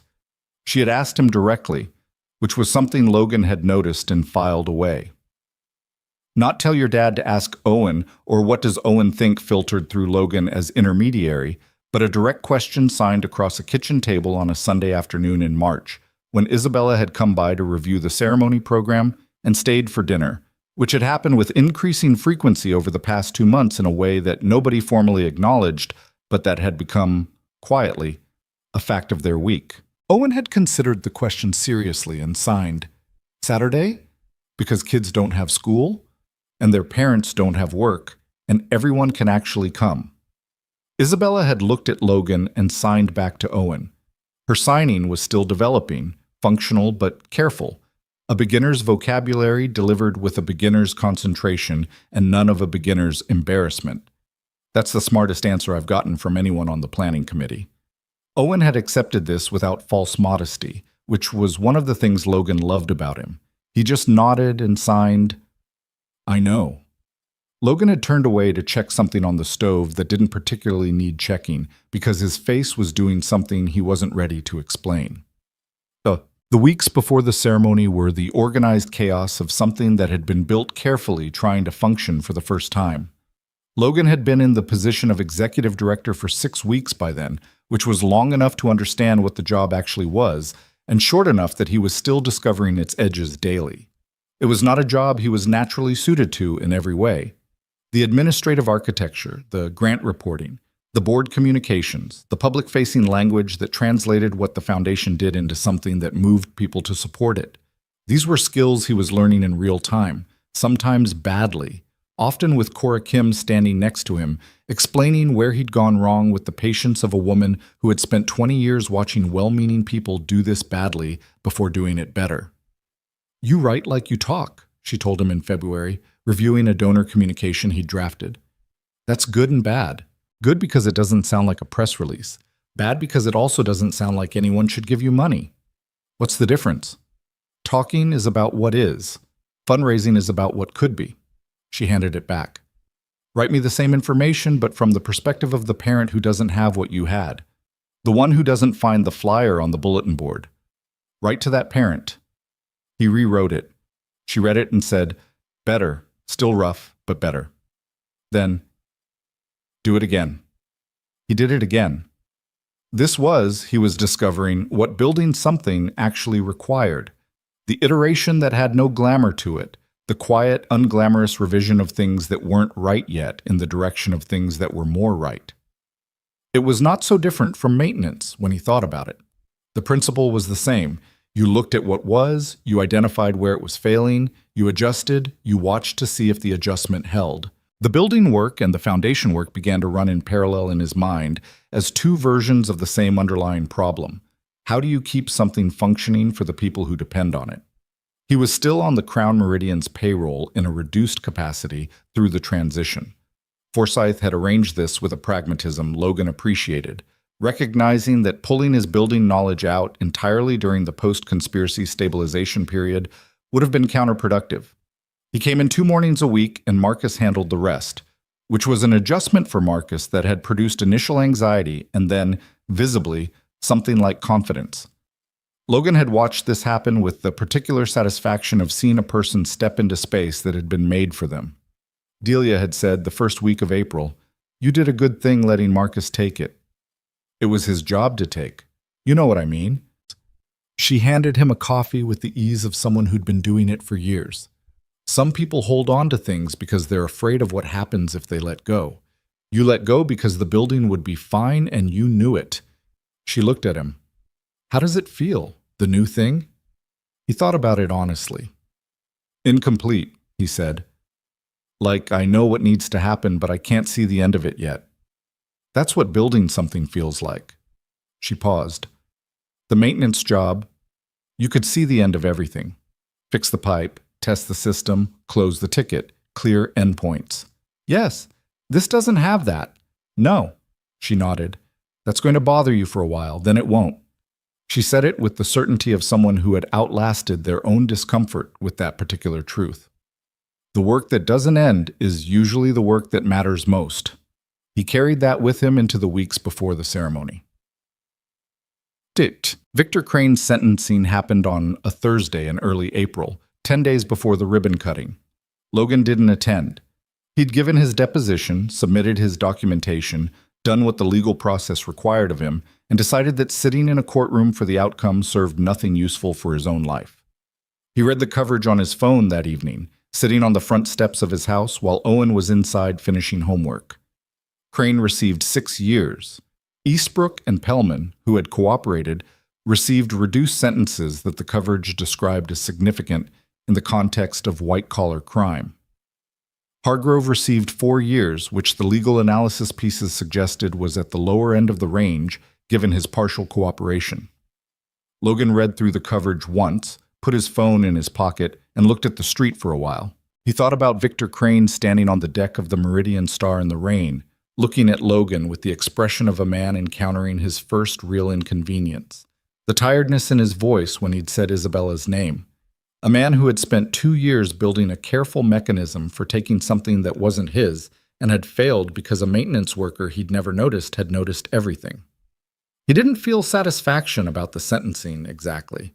It was more like the feeling of closing a work order on a problem that had been on the list for too long, but not satisfaction, just the quiet of a thing resolved. He went inside and told Owen the case was over. Owen signed, "Is she okay?" He meant Isabella. Logan thought about the phone call she'd made that afternoon, her voice carrying the particular quality of a person processing something they'd known was coming, but that still landed with weight when it arrived. She'd called him before she called anyone else, which he understood and which moved him. "She will be," Logan signed to Owen. Owen nodded and signed, "Good." Then, after a moment, "Dad?" "Yeah." "She smiles more when you're around." He said it with the matter-of-fact quality of someone reporting an observable fact. "I just thought you should know." Logan looked at his son. "I know." "Okay." Owen picked up his pencil and went back to his homework. Mission completed.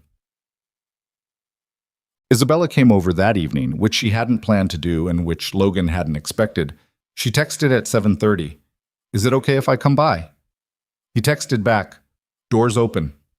She arrived at 8 after Owen was in bed, and she looked like she'd spent the day being professional and held together and was now in the first place where she didn't have to be either of those things. She sat at the kitchen table and Logan put a cup of tea in front of her without asking what she wanted and sat across from her. She wrapped both hands around the cup. 6 years, she said. "I know. I know it's right. I know the evidence. I know the law. I know it's the correct outcome." She looked at the cup. It's still Victor. He was at my mother's funeral. He used to call me on my birthday before anyone else did, every year, even when we'd been fighting about company direction. She stopped. "I keep thinking about the person he was and trying to reconcile that person with what he did, and they don't reconcile.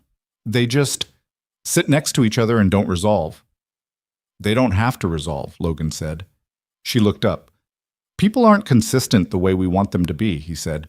"He was genuinely those things. He was also genuinely what he did. Both are true and they don't cancel each other out." He paused. "That's not easier, but it's more accurate." She looked at him for a moment. "When did you figure that out?" "Owen's mother. It took about 3 years after she left before I stopped trying to make the person she was fit into the things she did." He turned his coffee cup. "It doesn't fit. You just learn to hold both." She was quiet for a while, and Logan let the quiet be what it was. Not uncomfortable, not empty. The particular quality of two people who had gotten to the point where silence between them wasn't a gap that needed filling. She said, "I called my mother's friend today, a woman named Helen who knew Victor for 30 years. She cried on the phone, and so did I." She paused. "I haven't cried in front of many people. Usually I wait until I'm alone." "I know. You've seen me cry." "Twice," he said. "Both times you kept talking through it." She made a short sound that was almost a laugh. "That seems about right." She looked at him across the table. "Logan?" "Yeah. I want to stop moving around the thing." She said it with the directness that he'd come to understand was her most honest register. Not the corporate directness, which was precision, but the personal directness, which was courage. "We've been careful about it for months, both of us.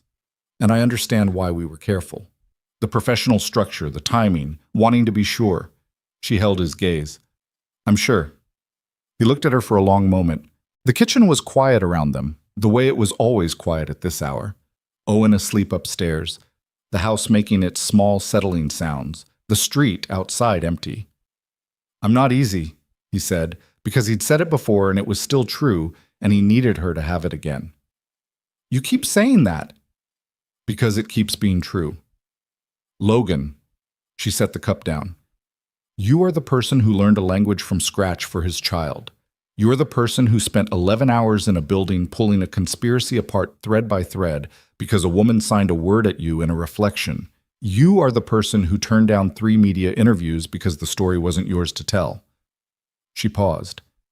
"The things you call being not easy are the things I've been looking for." She stopped. "I've been looking for someone who does the right thing when nobody's watching, I didn't expect to find him in a maintenance corridor. He was quiet. Say something, she said. I'm thinking. Think faster. He looked at her, at the tiredness and the realness of her, at the person behind the CEO register and the careful professional architecture, the woman who'd had a fire extinguisher in her hands on a pitching deck in a harbor storm, who'd asked his 8-year-old son what day to hold a ceremony, who'd cried on the phone with her mother's friend and then come to his kitchen table. I'm in, he said, which was what he'd texted about the foundation, and which meant the same thing now, and which he was aware was not a romantic declaration by any conventional measure, and which was also exactly right. She knew it was right, too. He could see that in her face. That's it, she said. That's all I get? For now. She looked at him. You are incredibly frustrating. I know. I mean that affectionately. I know that, too. She reached across the table and put her hand over his, briefly.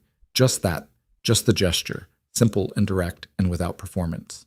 Then she picked up her cup and they sat in the kitchen for another hour, talking about the ceremony and the foundation and the acoustic panel changes that the architect had finally, reluctantly, accepted, and at no point did either of them feel the need to make the evening more than what it was, which was two people who had found their way to the same table and were in no hurry to leave it. The morning of April 14th arrived clear and cold, and then, by 10 o'clock, warm enough that people left their coats in their cars. The Owen Initiative Learning Center occupied a converted building in a neighborhood 12 minutes from the Crown Meridian, a neighborhood where the families who needed it most could reach it without crossing the city, which had been Logan's first and most insistent requirement in the site selection process. The exterior had been repainted. The interior had been rebuilt with the acoustic specifications Logan had fought for. The correct panel placement, the lighting that didn't produce glare on signing space, the layout that Dr. Flores had designed based on 2 decades of research, and Cora Kim had refined based on 2 decades of living. The parking lot was full by 10:15. More people had come than the planning committee had projected, which was the kind of problem Logan was happy to have. Families were spread across the outdoor space. Parents and children, some of the children in cochlear implant processors, some not, all of them in the general chaos of a public event that had significantly more children than most public events. Logan stood near the building entrance watching it and thought, this is what it looks like. Not the website rendering, not the program document. The actual thing in the actual sun with actual people in it. Owen was somewhere in the crowd with Marcus's daughter, who was 9, and whom Owen had decided was acceptable company, which was a meaningful endorsement given Owen's social selectivity. Logan had seen them near the refreshment table 20 minutes ago and had received a wave from Owen that meant, I know where you are and I'm fine. Cora Kim appeared at his elbow. She looked at the crowd with the expression of someone who had been working towards something for a long time and was now seeing it exist. You should feel good about this, she said. I feel terrified, he said. And good. Both. That's the correct feeling, she paused. The Hendricks family is here. The one from the early outreach. The daughter who's 18 months. They drove 45 minutes. He looked out at the crowd. Which one? She pointed. A young couple near the edge of the gathering, a woman holding a toddler who was pulling at her earring with the single-minded focus of a small person who had decided that earring was the most important thing in the world. The couple had the look he recognized. Not from photographs or case studies, but from memory, from his own past, from the specific combination of exhaustion and ferocious love that was the particular expression of parents of a very young deaf child who hadn't yet figured out what the path was, but were determined to find it. He'd been that person. In the parking lot with the dropped signing dictionary, in the school meeting that hadn't gone well, in the mornings before he was fluent, signing badly and trying again. He looked at them for a moment. Then he walked over. He introduced himself without the title, just his name. He signed hello to the baby, who stared at his hands with the pure attention of a small person for whom hands were still full of information. The parents looked at him, and he could see the recognition settle on them. The face from the news coverage, the maintenance worker, which was also now the executive director, which was also, most relevantly, the father of an 8-year-old deaf kid who was somewhere in this crowd making friends with Marcus's daughter. The mother said, She's 18 months. We just got the diagnosis confirmed 6 weeks ago. What's her name? Clara. He looked at Clara, who had moved from the earring to a more general study of his face. He signed her name to her, C-L-A-R-A, finger spelled slowly, clearly. She watched his hands. Something in her expression shifted, marginally, in the way very young children registered something new. The mother's eyes went bright. "That's the first time anyone signed her name to her," she said. Her voice was steady, but her face wasn't. "The doctors, the audiologists, they're not always trained in it," Logan said. "That's part of what this place is for." He paused. "She's going to be fine. I know that's not useful yet because it doesn't feel true yet, but it's true." The father looked at him. "Your son, he's somewhere near the food table with a 9-year-old arguing about something. He's fine." Logan smiled. "He's better than fine." He talked with them for 10 minutes. Practical things, the enrollment process, what the first sessions looked like, who to call with questions. By the time he moved on, the mother had taken out her phone to photograph the building sign, and the father was holding Clara with a particular tightness of someone who had just been given, without ceremony, a version of the future they hadn't been able to see clearly before. Logan moved through the crowd and found Isabella near the temporary stage where the ceremony was going to happen. She was talking to a board member, but she tracked Logan's approach from the corner of her eye.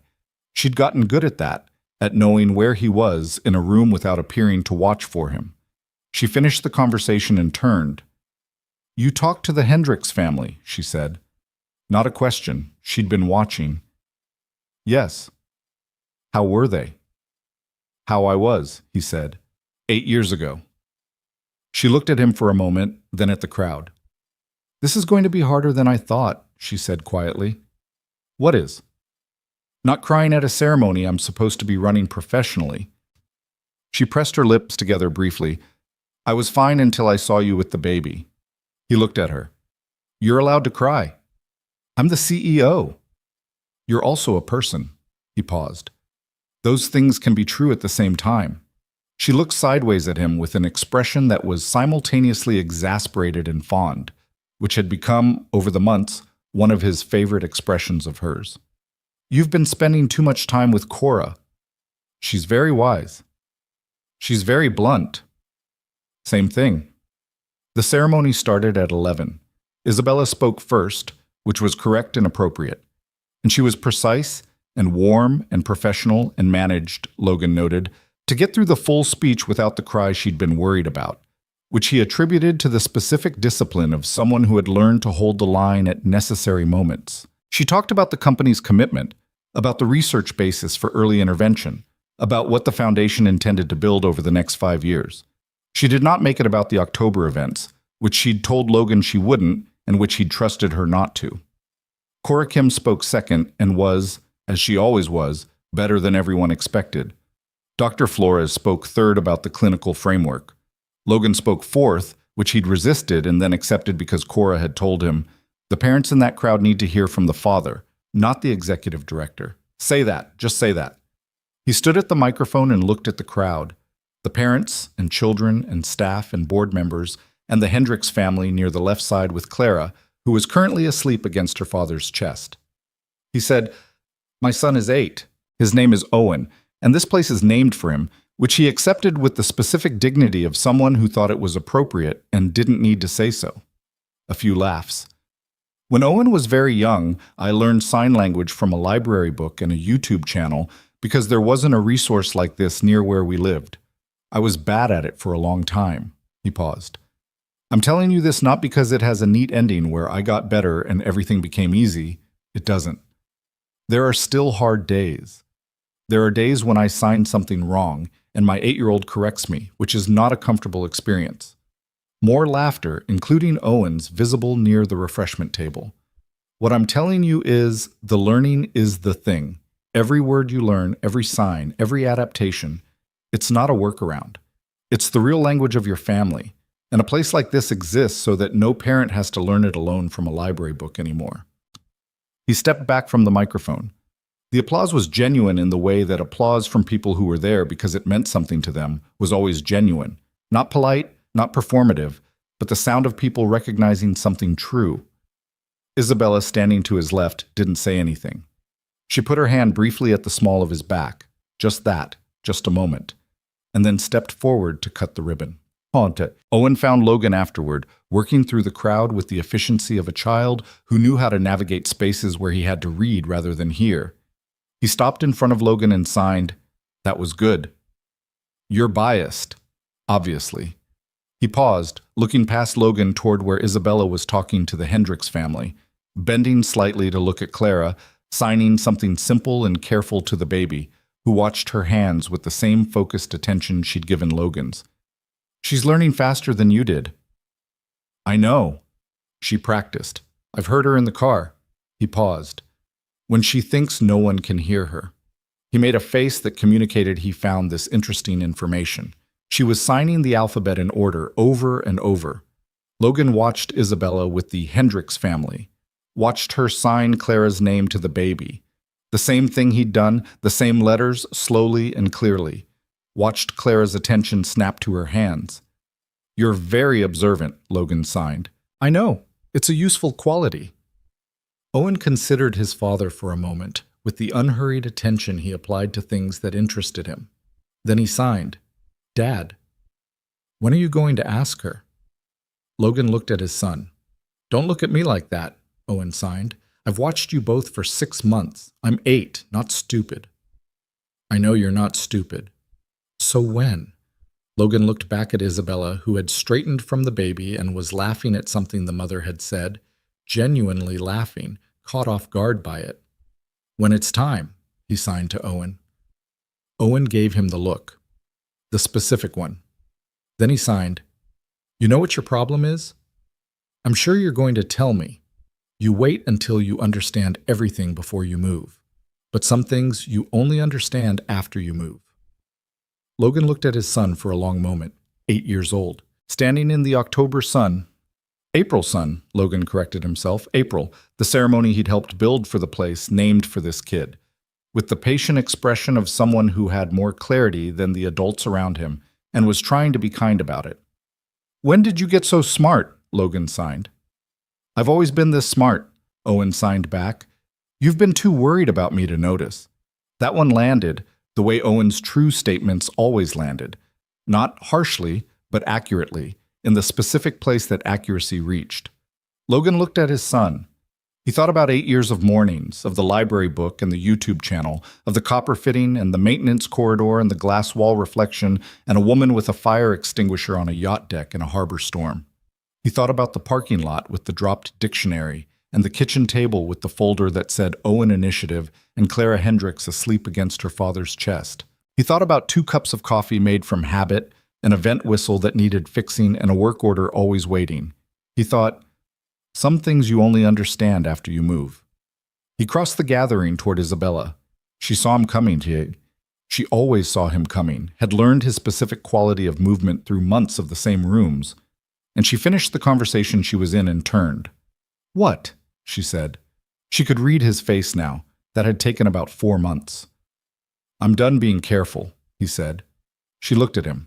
Something shifted in her expression. The armor that was always partially there, that she'd never fully taken off in the years it had taken her to learn that some people were worth the risk of it. And then it shifted further than he'd seen it shift before. "Okay," she said, "just that. I mean, I'm going to keep being careful about the work, and Owen's schedule, and the things that require care." He stopped because he was explaining when he didn't need to. "I just mean, with this, I'm done waiting to understand it before I say it." Logan. "Yeah, I know what you mean." She looked at him steadily. "I've known what you meant for about 3 months. Then why didn't you?" "Because you needed to get there yourself." She paused. "And because I'm not easy either, and because I wanted to be certain that when you said it, it was because you were ready and not because I'd maneuvered you into it." He looked at her for a moment. "That's a lot of thinking." "I do a lot of thinking." "I know." He paused. "So do I." "I know you do." Her voice was quieter now.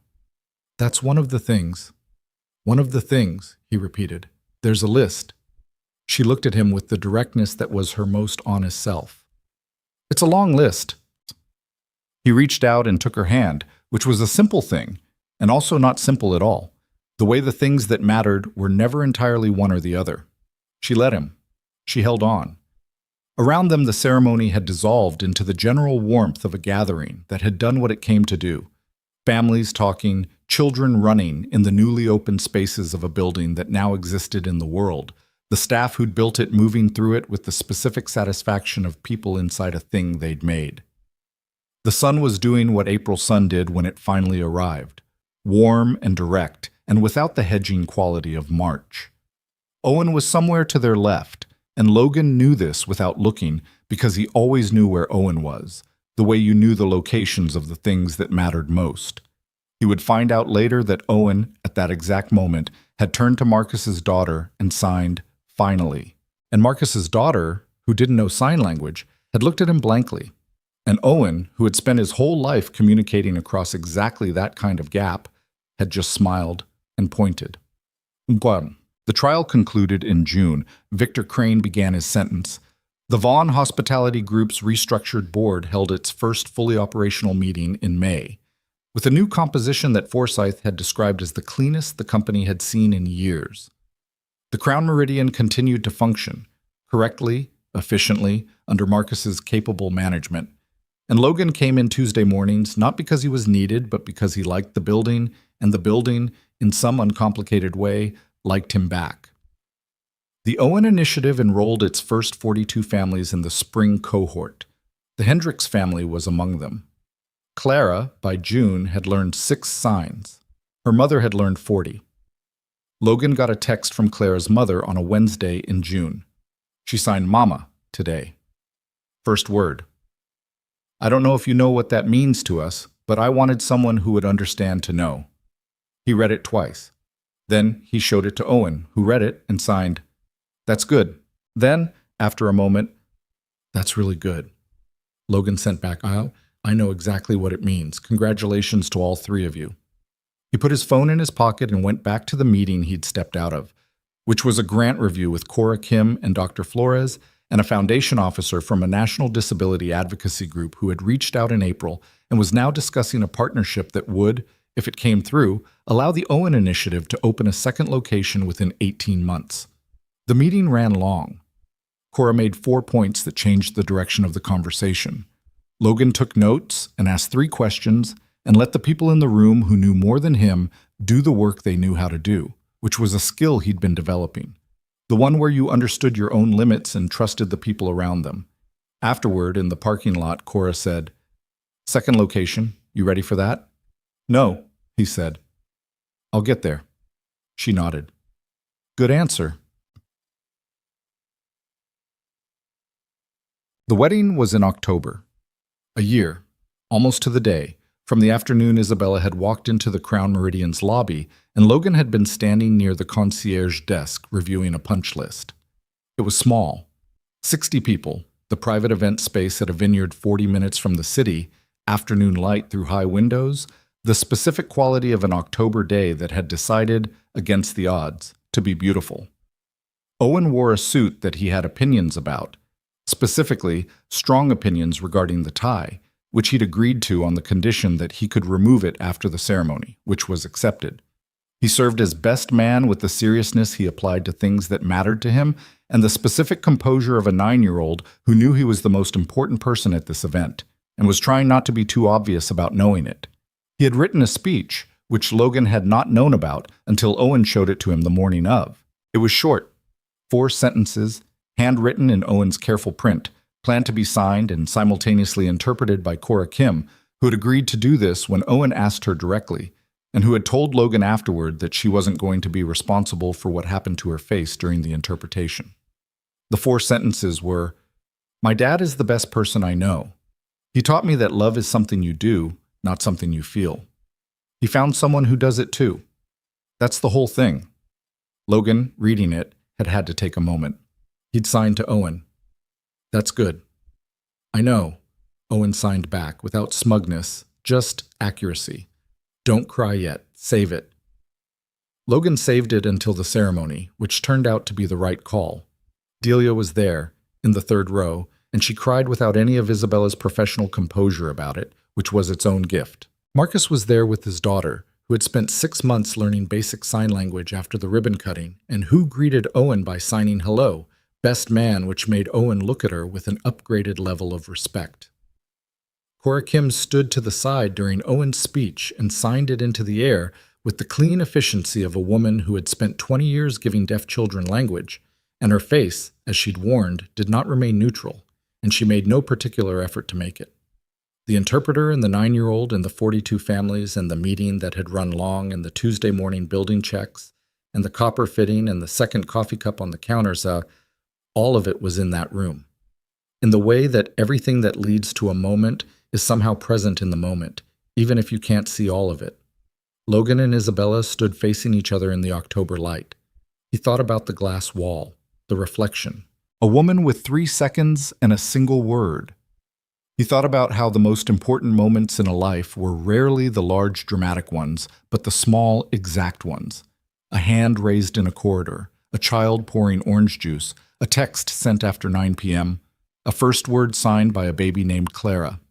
He thought about what Owen had said in the parking lot of this exact event space 2 weeks earlier, when they'd come to confirm the venue details, and Owen had stood in the empty room and turned in a slow circle and signed, "This is the right place."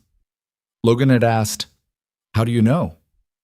Owen had considered it seriously, looking at the windows, the light, the proportions of the room.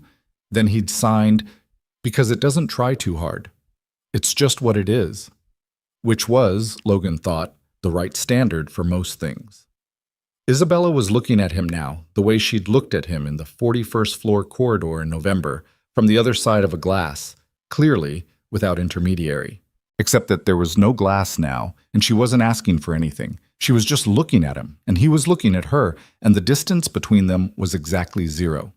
He thought, "This is the right place. They said what needed to be said." Outside, October was doing what October did. Cooling toward the evening, the light going amber and long, the world preparing for the quiet season without any particular drama about it. And inside the room, 60 people who had come, because it mattered to them, witnessed 2 imperfect, careful, fully alive people choosing each other in the plain and serious way that meant they understood what they were choosing. Owen, watching from the front row, signed something to the empty air beside him. Not to anyone in particular, just a statement made because it was true and he wanted to say it. Finally, he signed and smiled. Some things you only understand after you move. Some distances can only be crossed by someone who isn't afraid of what they might find on the other side. And some of the most important words ever spoken between 2 people were never spoken at all. They were shaped in the air with careful hands by a woman who had 3 seconds and used them, and a man who had spent 8 years learning how to listen. That was the whole thing.